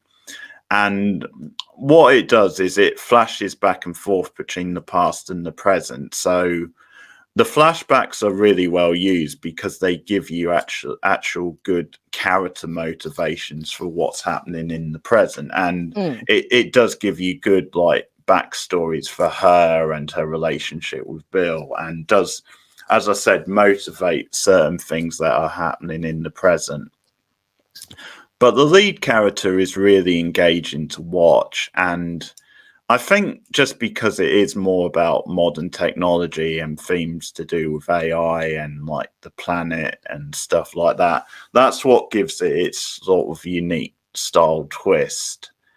And the lead actress is very good. She's very natural, and it's just a really engrossing, really slow burn show, but it's definitely benefits from being slow burn. And like each character, you kind of get an episode where they take up more of the focus, more on like the astronaut character, and she had scenes with the main character, with Darby. But the flashbacks really add a lot. And it's a very cinematic show. It looks absolutely beautiful, and there's some like really suspenseful scenes, because like this like the past week you had like this great tense scene when they're on like a snowmobile and you've got like a storm going on, and really suspenseful scene with that. Great character depth, I should say, really intriguing story. Great suspense to who exactly did this, who exactly did what. And it's a great show. Yeah, I highly recommend this one so far. 4 episodes in. It's 7 episodes overall, so there's obviously definitely going to be like an end point and probably like a satisfying ending. But yeah, some good. That sounds really interesting. Yeah, well, I've seen trailers for that one, and then I saw it was week to week, so I thought, yeah, I might wait until they're all out and then check it out, so I can just binge it all in one go. But yeah, no, I've heard mostly good things about this one. Yeah, and I finished this one last night, and it's a good end of the year for TV. You're starting to get lots of gems, but I finished this show last night, and it has become one of my new favorites. It's on Netflix. It's another limited series, I think, although there is a talk of a possible season 2, but it is Mask Girl. Oh, never heard of it. So 7 episodes, and yeah, if you're into kind of Asian like thrillers with like lots of sort of twists and turns with an extreme element, but also quite satirical and meaty, that kind of thing, then I think there's a lot for you to enjoy. So 7 episodes. And the story is, then you have this girl who's very nervous and not confident about her looks. So we start off with her at school where she's really struggling to fit in. And as a way to get more confidence and to get away from that and being the butt of the jokes, she starts performing as like a cam girl, but the twist is she wears a mask because she's not confident about her looks, and things take off. So it really gets into like the online culture with some of the stuff with that and social media. But then she becomes, because people can't see her face and she wears a mask, she becomes a bit of an enigma. And one of the things is that the show definitely doesn't sugarcoat how nasty online social media stuff can be, and how when someone takes off like this, where it almost becomes quite mean-spirited. You've got guys trying to date her just to say we're on a date with Mask Girl, and then if they see her actual face, actually commenting on her face, and stuff like that. It really doesn't sugarcoat that. But things develop, and I'm not sure how much I can tell you outside of spoilers, but like things escalate with her when she meets up with a guy and things like that. And you get a whole mystery around her and what exactly happens to her. But each episode is sort of from a different character's perspective. And it's got this really satisfying structure where at first you can't quite see where each episode is going. You can't quite see how this connects to that character or that plot. But you find out soon, and it does it in a really satisfying way. Like, I think they use the episodes really well, and the amount of time they've got, because each episode is sort of just over an hour, apart from one, I think, but the others are all over an hour, and they use that time really well to give you some good backstory. And just as I said, it's a really meaty sort of satire. It's got that very niche Asian thing where some scenes are really extreme and over the top, but at the same time, it's a very strong commentary on modern society. But if you just want to enjoy it as a really tense thriller, you can do that as well, because it is so tense. There's so many twists and turns. The finale, which I watched last night, it just had me on the edge of my seat. And but it just captures the mood so well, because I think in Asia, like Asian countries, I should say, like I think online social media and all that, it's an even bigger part of their culture than it is like in like our countries and stuff like that. I think just because certain countries like Japan have always been ahead of the game on technology and things like that, so it really shows that. And it's quite an entertaining pulpy show at times, but it definitely doesn't sugarcoat like how sinister some of this stuff is. And there's also a theme to do with duality, because without going into like any real spoilers, it's up in the air at one point who exactly Mask Girl is, like which one she is, sort of thing. So that's another clever little side to it. But it's got a lot to it, and I really enjoyed it. It's really up my alley, and it's one of my favorite shows of the year. So okay, cool. I highly recommend it. I mean, you could enjoy it. I don't know if it'd be your sort of thing or not, but at least take a look. It's only 7 episodes. Because says another suggestion, The Extraordinary Attorney Wu, which never heard of it.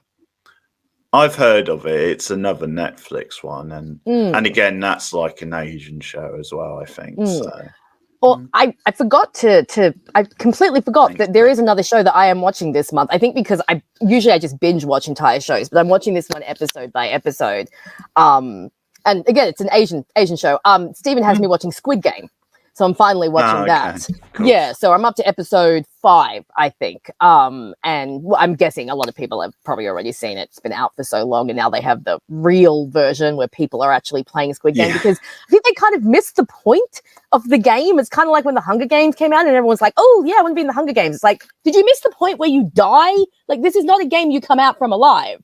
It's a Korean show, kind of similar to Ted Lasso in that it's both. Oh, okay, cool. But yeah, no, Squid Game is. I am enjoying it, but it's intense, man. Yeah. Like there's a lot of intense stuff in this show, and I do like the characters. Gian, the main character, is really like I'm really liking him and more. So I do know some spoilers, obviously, because the nature of the show. So there's a couple of characters that I'm really attached to, and I'm like, oh no, they're gonna die. It's gonna be horrible. But no, it's an interesting show. The aesthetic of it is very cool. I really like the way it looks and the feel of it, and the way it's like this really nasty show that's couched in these really pretty bright colors, and the juxtaposition between the games get more intense nearer the end. Awesome. Something to look forward to. Cool, because they're already pretty intense, man. So I just watched the tug of war episode. That was intense.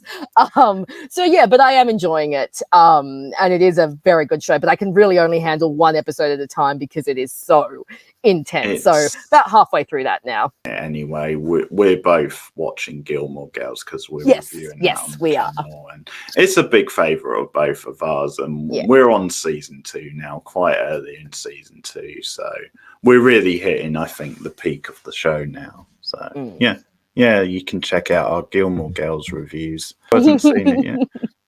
Although that could be a joke because it's sort of the setup of the show in many ways. Yeah. But... yeah. Oh, unless she means she knows how they sort of die. But no, we will be covering House of Usher. We're going to move on to films, and this one we'll just bounce back and forth. Yeah.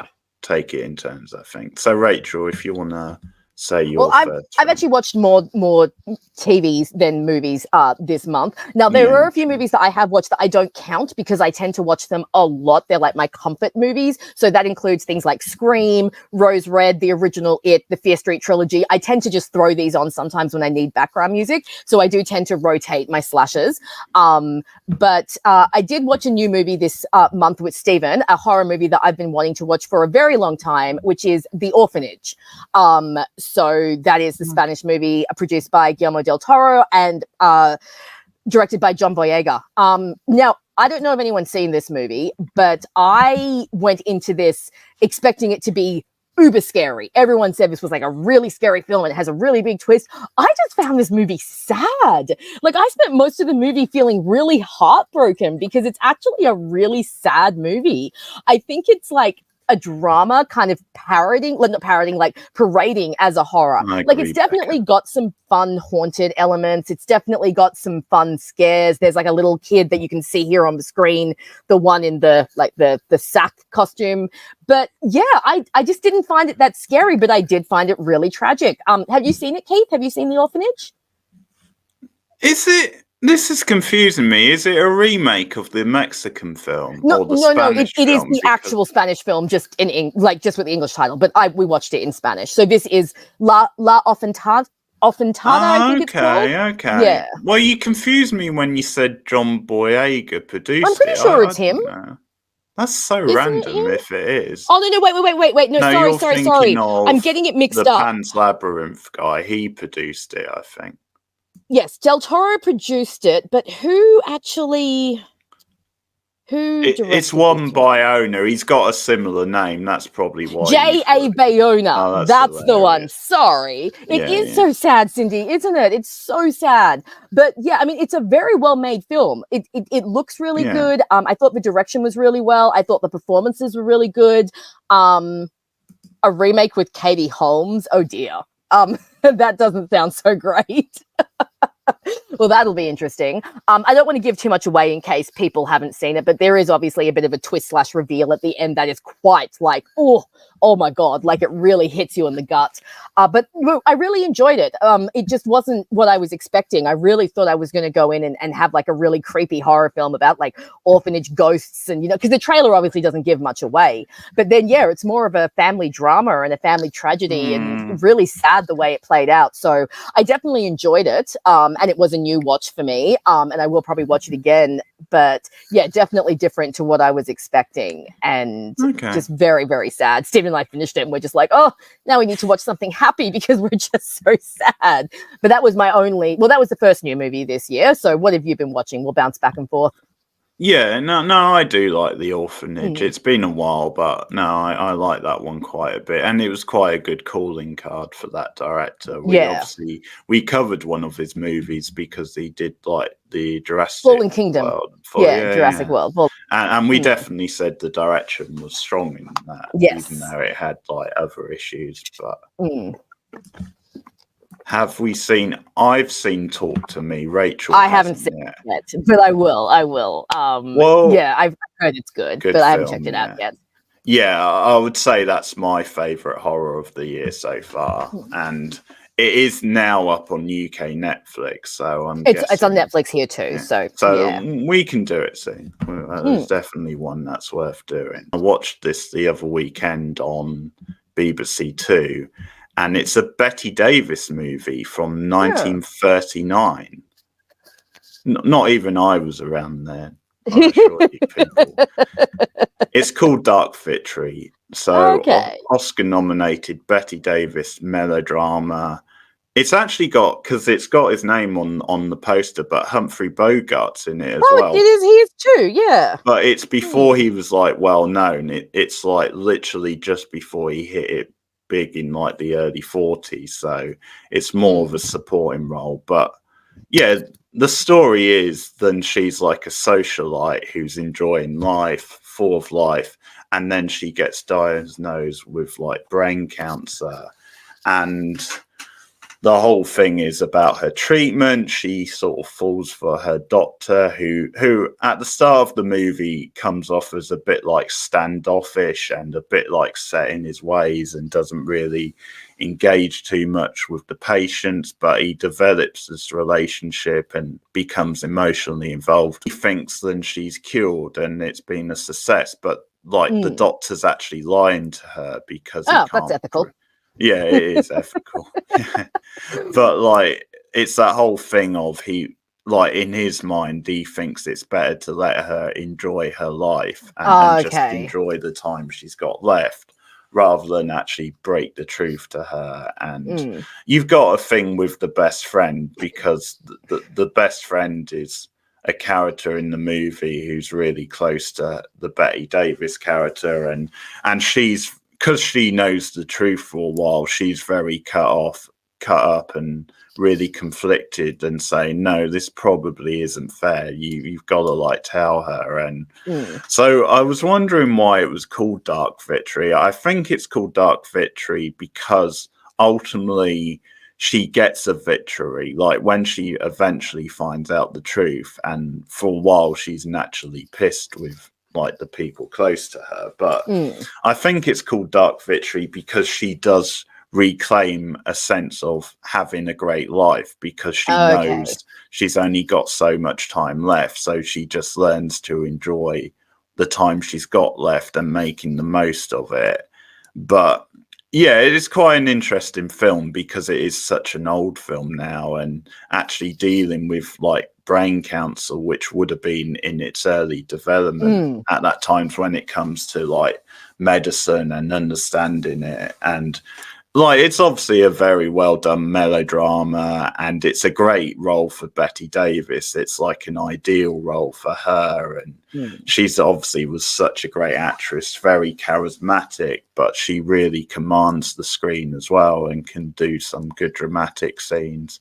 And like the relationship stuff is solid enough as well. I did like her best friend. She had a good role. And some of the scenes are definitely very like movie scenes, Hollywood, like, and exaggerated, but they're well done as well. Like the ending is very moving. A pretty big Betty Davis fan. I know BBC Two had a couple of her movies on the same day. Another one was now Voyager, but I didn't watch that, but that's one I hear is one of her best films as well. Song, My Sister's Caper, Stepmom, all wrecked me. Yes, some of those depressing for more than one reason, I'm sure. But Sure. Okay, Rachel, on to your next one. Well, like I said, aside from my comfort movies, I haven't really watched much this month, but Keith and I, rather Keith, made me watch the whole Home Alone franchise, and that was a treat. Look, the first two movies obviously are fantastic. They have that, 90s nostalgia, John Hughes, directed by Chris Columbus, all that really fun Christmas things. You can tell, I mean, they're Christmas movies for a reason. The next four, however, were shocking. And Keith and I have done reviews on all of them and talked about how bad they are, how annoying all the kids are, how ridiculous all the traps get, and how the more the movies go on, the more they just keep trying to like capitalize on the nostalgia of the originals. The worst thing is I'm pretty sure they're making a seventh one, which is just, oh God, just really beating that dead horse by this point in time. But yes, someone told Keith that Home Alone 3 was good. Yeah, who told Keith that Home Alone 3 was good? Like crazy people. Crazy well, people. Like we said, it must be nostalgia thing, but I mean, there's certainly worse. 4's even worse, but I think we said 6 was like the absolute worst, like the worst kid and baddies who weren't even actual baddies. Or did we say number 5 was the worst? Well, no, because I think we thought 5 was a slight improvement. I actually agree, Heater. I think Home Alone 3 is the best after the first two, but that's still a low bar. Like it's it's like number 1 and 2 are up here, and then number 3 is like all the way down here. It's hilarious. Yeah. So Becca thought there was only 3, and we were wishing there was only 3. That's a good way to. But we both agreed 4 was the worst, and then after that, it's just degrees. 4 was the worst. Yes, I think as I said on our review the other day, with 3, it was just a surprise how bad it was, because a lot of people, including Roger Ebert, rest in peace, and do sort of go to bat for it and say it's actually pretty good. And I mean, it is a weird one because it's the one that sort of feels a bit like Spy Kids or Mission Impossible meets Home Alone, and it's like, what are we watching here? But nice ranking, Camille, but you never got round to 6. That's probably a good thing. Number 6 is terrible. Yeah, 6 is terrible. I think 6 is the second worst after 4. Yeah, I think we both agreed on that, but we won't say too much. But you've got a general sense. But the review for 3 went up today, and I will put them up. I'm putting them up weekly, basically, so you can check out 4 review next week. Nice. If you're a patron, 4's already up, but just $1 a month, by the way. Oh, that's Rachel's banner, but just $1 a month. But Bordell, hang on, let's do this right. Just $1 a month, people. Just saying. Okay, yeah. But yeah, you get early access to the stuff, and don't worry, we will be doing other Christmas movies, other much better Christmas movies. Absolutely, yeah. That should be our slogan.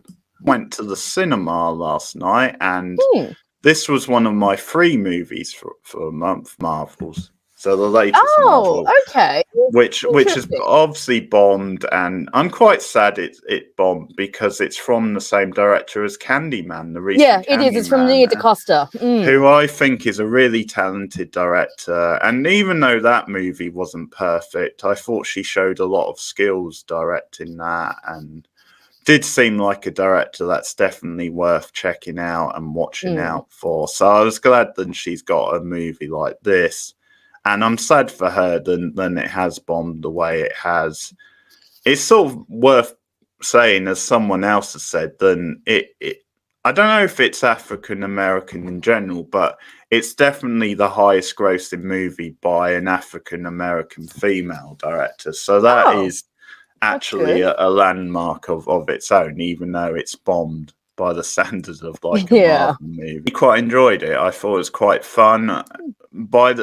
I drift in and out. Like, I haven't watched a lot of the Marvel movies recently, but from what I hear, I think this probably is one of the better recent ones. I think it's just quite a fun like entertaining popcorn movie. It does have some of the issues of Marvel movies, like the humor is overplayed at times. You obviously got reliance on CGI, but you do get round that, and it's quite a watchable movie, I think, because the leads are so well cast and they are fun to watch. Samuel L. Jackson is good as Nick Fury, as always, supporting role, but he's always fun. And it's just a very sweet movie, I think, at times. Quite a charming little movie. I think the actress who's playing like the younger Captain Marvel, I think she's a real find. I think she's absolutely delightful. She's just so natural. So like, it has its problems. I'm not saying like it's a knockout the park type movie, but for what it is, a mainstream movie, I think it's actually quite a bit better than some of the mainstream movies or Marvel movies you might see. It's a solid 3-star movie, I think. I actually quite enjoyed it a fair bit. A little bit of a heart and I won't spoil it because it is spoilers, but a great use of cats, and that's all I'll say. And a great musical cue because they actually play memories from the Cat soundtrack as well in that scene. So that's fun. That's fun. First thing is like overused, but I think in this case they do make it work, and it does make sense because you've almost got like these different versions of like, I mean, you've got the 2 Captain Marvels, but then you've also got this other character who's a lead, who is a similar type of character, and she's the one who's got like the personal history with the Carol Danvers character from the past. And you know, I think they actually it's actually quite a coherent story, whereas a lot of Marvel films I think get quite convoluted and a bit messy. And again, this is stuff I'm covering on the channel, but some of you will notice that I've been reviewing the Bond movies from the start, and I'm working my way all the way up to the latest. So I'm going through the different eras. So I did the reviews are up for Dr. No, From Russia with Love, and also for Goldfinger. He's the man with the Midas touch, the spider's touch. And I'm leaving all this in. Doing a musical episode. A cold finger. Pretty girl, beware of his wall of gold. His heart is cold. And I could sing the whole thing, but awesome. I won't torture you. Okay. But yeah, Freebird. Goldfinger, one of the most iconic Bond films with a wonderful villain and a great Bond girl named Pussy Galore, and that started that whole trend. So that's where Pussy Galore comes from. Okay.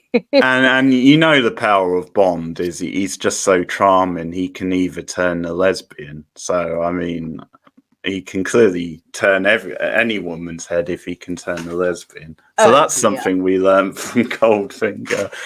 But actually, my reviews, if you want to check them out, because one of the things I say is how I think Goldfinger was a transition into a more blockbuster style Bond, whereas the early ones, From Russia with Love, for example, it's a little bit more of a slow burn thriller. But yeah, I'm reviewing the Bond films. I'm also watching some of them on stream, so I'm obviously doing the Connery movies at the moment. Saltburn.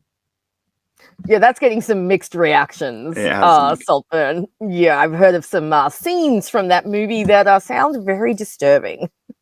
Yeah. So it's the new one from the director of Promising Young Woman, which was one of my favourite films that the year it came out. I love Promising Young Woman. Kerry Mulligan actually has an amusing cameo in this, but the setup for this is then you've got this character played by Barry Keoghan, who starts at, I think it's Oxford, isn't it? Not Cambridge. I'm pretty sure it's Oxford. Okay. Like elite, one of the elite universities. Yes. Yeah, Oxford. And he's struggling to really fit in. He's a little bit more of the shy, nerdy one. or so we think.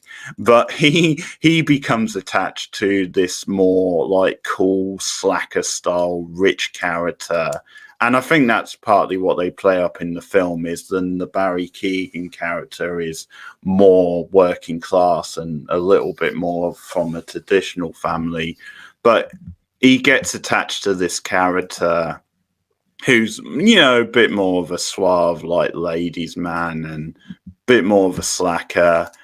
And they start, like, form quite an intense bond. The Barry Keoghan character away for the summer, basically, when they break up for the summer, to his family's retreat.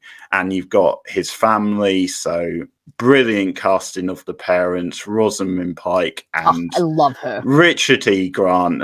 What better parents awesome. could you have?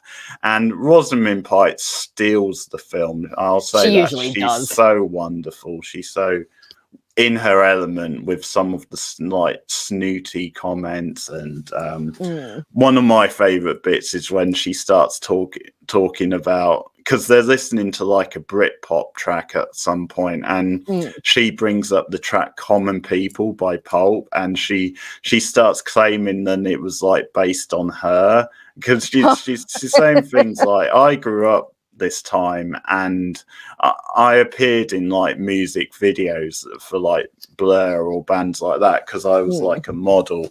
And then she starts saying, but it all went wrong when people start claiming that Common People was based on me. And he's like, I never even met Jarvis Cocker. And she's just doing all these, she does like a line from the song at some point. So she's absolutely great. I think in many ways she steals the film. And it has that sort of satirical feel where it subverts your expectations, because without really giving away the film, it sort of makes you feel for a long time then the popular guy is actually going to turn out to be the villain of the film. But as we get more into the summer events, it sort of twists on that. So it's a fun film. It's a solid film. It's quite stylish. You've got good use of music, like just songs that sort of sum up a certain time in like, I mean, songs I remember because I would have been quite young. Like they have a Block Party song, and they were quite a big indie band in like the mid 2000s. From the same director, because it's quite playful and provocative with some of its stuff. But that's the thing to say, is it's a solid movie. It's nowhere near as good as Promising Young Woman, because that was exceptional. And I don't think it's meant to be. I think it's meant to be more of a tongue-in-cheek movie and, you know, just having a bit of a send-up of these really pompous characters. And it's just very provocative, but I don't think it has a serious point in the same way than Promising Young Woman does. It's a more mainstream sort of comedy satire, I'd say that. So solid. I'd recommend checking it out. It's got a great use of Murder on the Dance Floor at the end of the film, which is a great pop song. But yeah, worth checking out. Not as good as Promising Young Woman, but you can see that it's from the same director. I don't hate some, but some of those scenes were so over the top. I mean, it is quite edgy and quite close to the bone, and they play that up for like comedic effect. But that's the thing. I don't think you're meant to take it that seriously. Whereas, as I said, Promising Young Woman, I think is a more serious. Yeah. I don't know if I'll be seeing this one, because I read about a certain scene in main character and a grave, and that's all I'm going to say. And reading about that scene was enough for me to go, okay, just reading about this is disturbing me. I don't think I need to see it. But I do love Rosamund Pike. She's always so good. So I can imagine that she, in this sort of movie, that she'd be really good. But I don't know if it's the movie for me. Just seems a little too extreme. That's fair. Keoghan decent actor and everything, but he's trying to do a Liverpool accent, and it's terrible.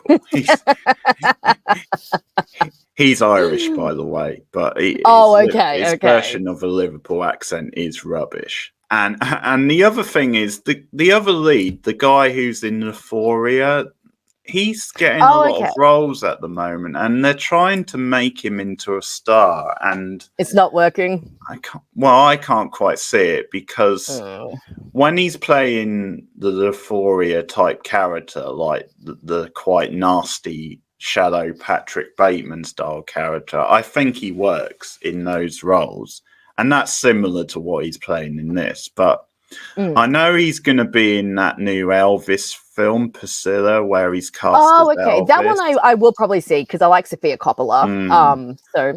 Okay, interesting. And to be fair, I saw the trailer last night, and even though I wasn't necessarily convinced, I sort of thought, well, you can actually see he does look like a young Elvis, so you can see how they've maybe got the look. Priscilla is out on not Christmas Day, on New Year's Day, so very soon. You're gonna love the title, and thanks to Tara for this. Robot monster, baby. In 3D as well. That looks awesome. Did you wear your 3D glasses while you were watching it, Keith? I didn't need to. I got the full impression from the YouTube. It's not surprisingly, it's free on YouTube, and it's about 70 minutes. It's really short, actually, but look at that poster. That's Moon fantastic. Monsters launch attack against Earth. And that's literally it. He's literally a hybrid between a robot and a monster. And like he's got another one who's talking to him in the control room, and the control room looks so like amateurish, but it's giving him messages: destroy this person, and he goes after a family, but then he starts having emotions towards the family. Let's just say it's an Ed Wood style movie. Like if I say the name Ed Wood and the sort of movies, it definitely, but it's so cheesy bad. It makes it entertaining, and it's a silly but fun throwback movie with ridiculous. It's got a really hilarious like bad Star Trek style fight scene at one point, as in the 60s Star Trek. But it's like that sort of fight scene where you've literally got like sound effects to try and hide the fact that the woman isn't even hitting the thing that hard. So you get these really like dodgy sounding effects where it literally sounds like a cartoon bump type sound effect, possibly quite. It's from 1953, I think. Okay, and it's not surprisingly, it's free on YouTube. It's a fun one. Thanksgiving. Eli Roth. The new Eli Roth one. So I won't say much because I did do a review.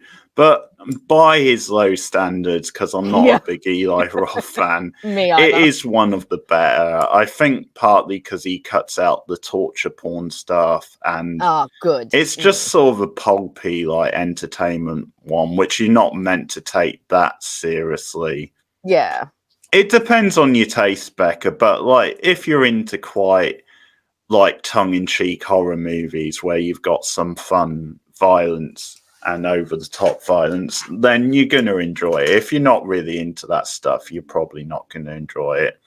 Like, it still has moments of bad taste, and the lead girl is actually quite good. I'm not seen her in anything, and that's something I did appreciate. Then it does return to that kind of tradition of the lead girl, because even though it's very cartoony and a lot of the characters are just meant to be like quite annoying and stuff, the lead girl I did actually like. So I've not really seen her in anything, but she was pretty good, I thought, and the character quite likable. Again, I don't think it's amazing. Like, some horror fans have really got into it. I think it's a solid movie. The twist was a little bit predictable, especially leading up to the finish. Like, not that I guessed it from the start, but like there's a certain chain of events in the run-up. I said this in my review, but there's a chain of events in the run up, which just telegraphed them they're going to go in that direction. But it's fine. It's pretty good pulpy stuff. It has that sort of grindhouse sort of feel. I think the thing with Eli Roth when he works best, and the reason I quite enjoyed Cabin Fever, his first film, was because he is such a fan of horror and he's such an expert. He knows his stuff. And I think Cabin Fever was quite a good film because it was by someone who understood the horror genre and is making all these like references to certain things. But at the same time, you can tell he does know how to direct a movie. He does have a sense of style himself. And that's sort of what this was a little bit, because it had a little bit of a Scream vibe at times. It had little bit of like Hannibal Lecter style vibe because of like the cannibalism stuff, but it's like, this is what this was in a way, where you could tell he's referencing other horror movies, having like not taking himself too seriously in this one, and it was solid. But I think that's where he works best, rather than, you know, when he goes too much into the torture porn thing, because that's what Sean's saying. But this one isn't. Yeah, I hear you, Sean. I'm the same. Much of a torture porn, because I'm not a fan of that genre. Me either. You know, there's nothing scary about it. Yeah. No, it's just gross. It just ends up making you feel sick rather than scared. So this one is a little bit better. It's more watchable. Okay. You got your man Patrick Dempsey in there as well. Oh, I like Patrick Dempsey. So not bad. I just love that title, Killer Clowns from Outer Space. Like, come on! Like, that's just got to be fun. It's a great title. The title is the best thing. The best part? Okay. I mean, it's fine. There's some moments in there, but overall, it never lives up to the title. And that's the problem with that sort of movie, is it's giving itself an uphill task. Yes. With the title. It never quite lives up to the title. It's been fun. It's been really fun chatting with you guys. I'll have to do it again. Yeah, like I definitely have more stuff planned for us to do live shows. And well, that's because it's awesome, Sean. That's a great film. Great film. That is one of the great slasher movies, Black Christmas. Thanks, Cindy. It was fun for us. Yeah, like we do have more plans for, like, I think we could do like maybe a list on stream or something like that in the future. But we definitely have plans, and we will be doing more Christmas movies, but in the coming weeks. But yeah, thanks for watching. Let us know in the comments what you've been watching this month, what you think of some of our picks, and I've put the details on screen. But Rachel, if you want to plug your channel.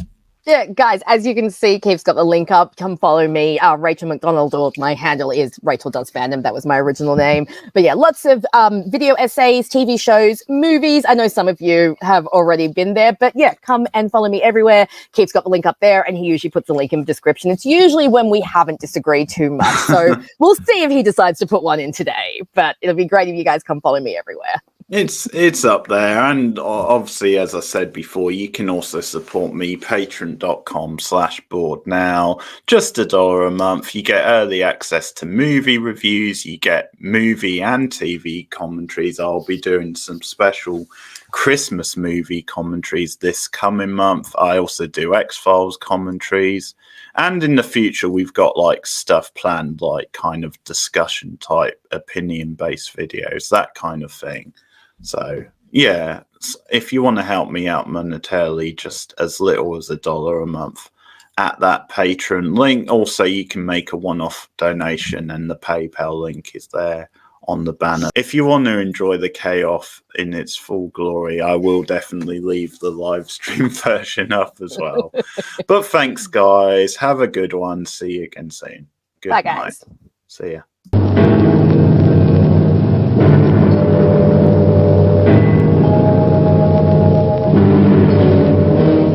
With the swiftness of a deadly cosmic ray, the Earth is invaded by indestructible moon monsters. Their ghastly mission, death for all humans.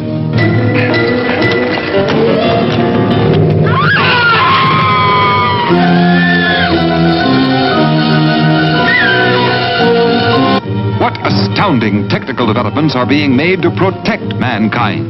Robot Monster brings you an actual preview of the devastating forces of our future. Unsuspected revelations of incredible horrors that will terrify you with their brutal reality. There is no escape from me.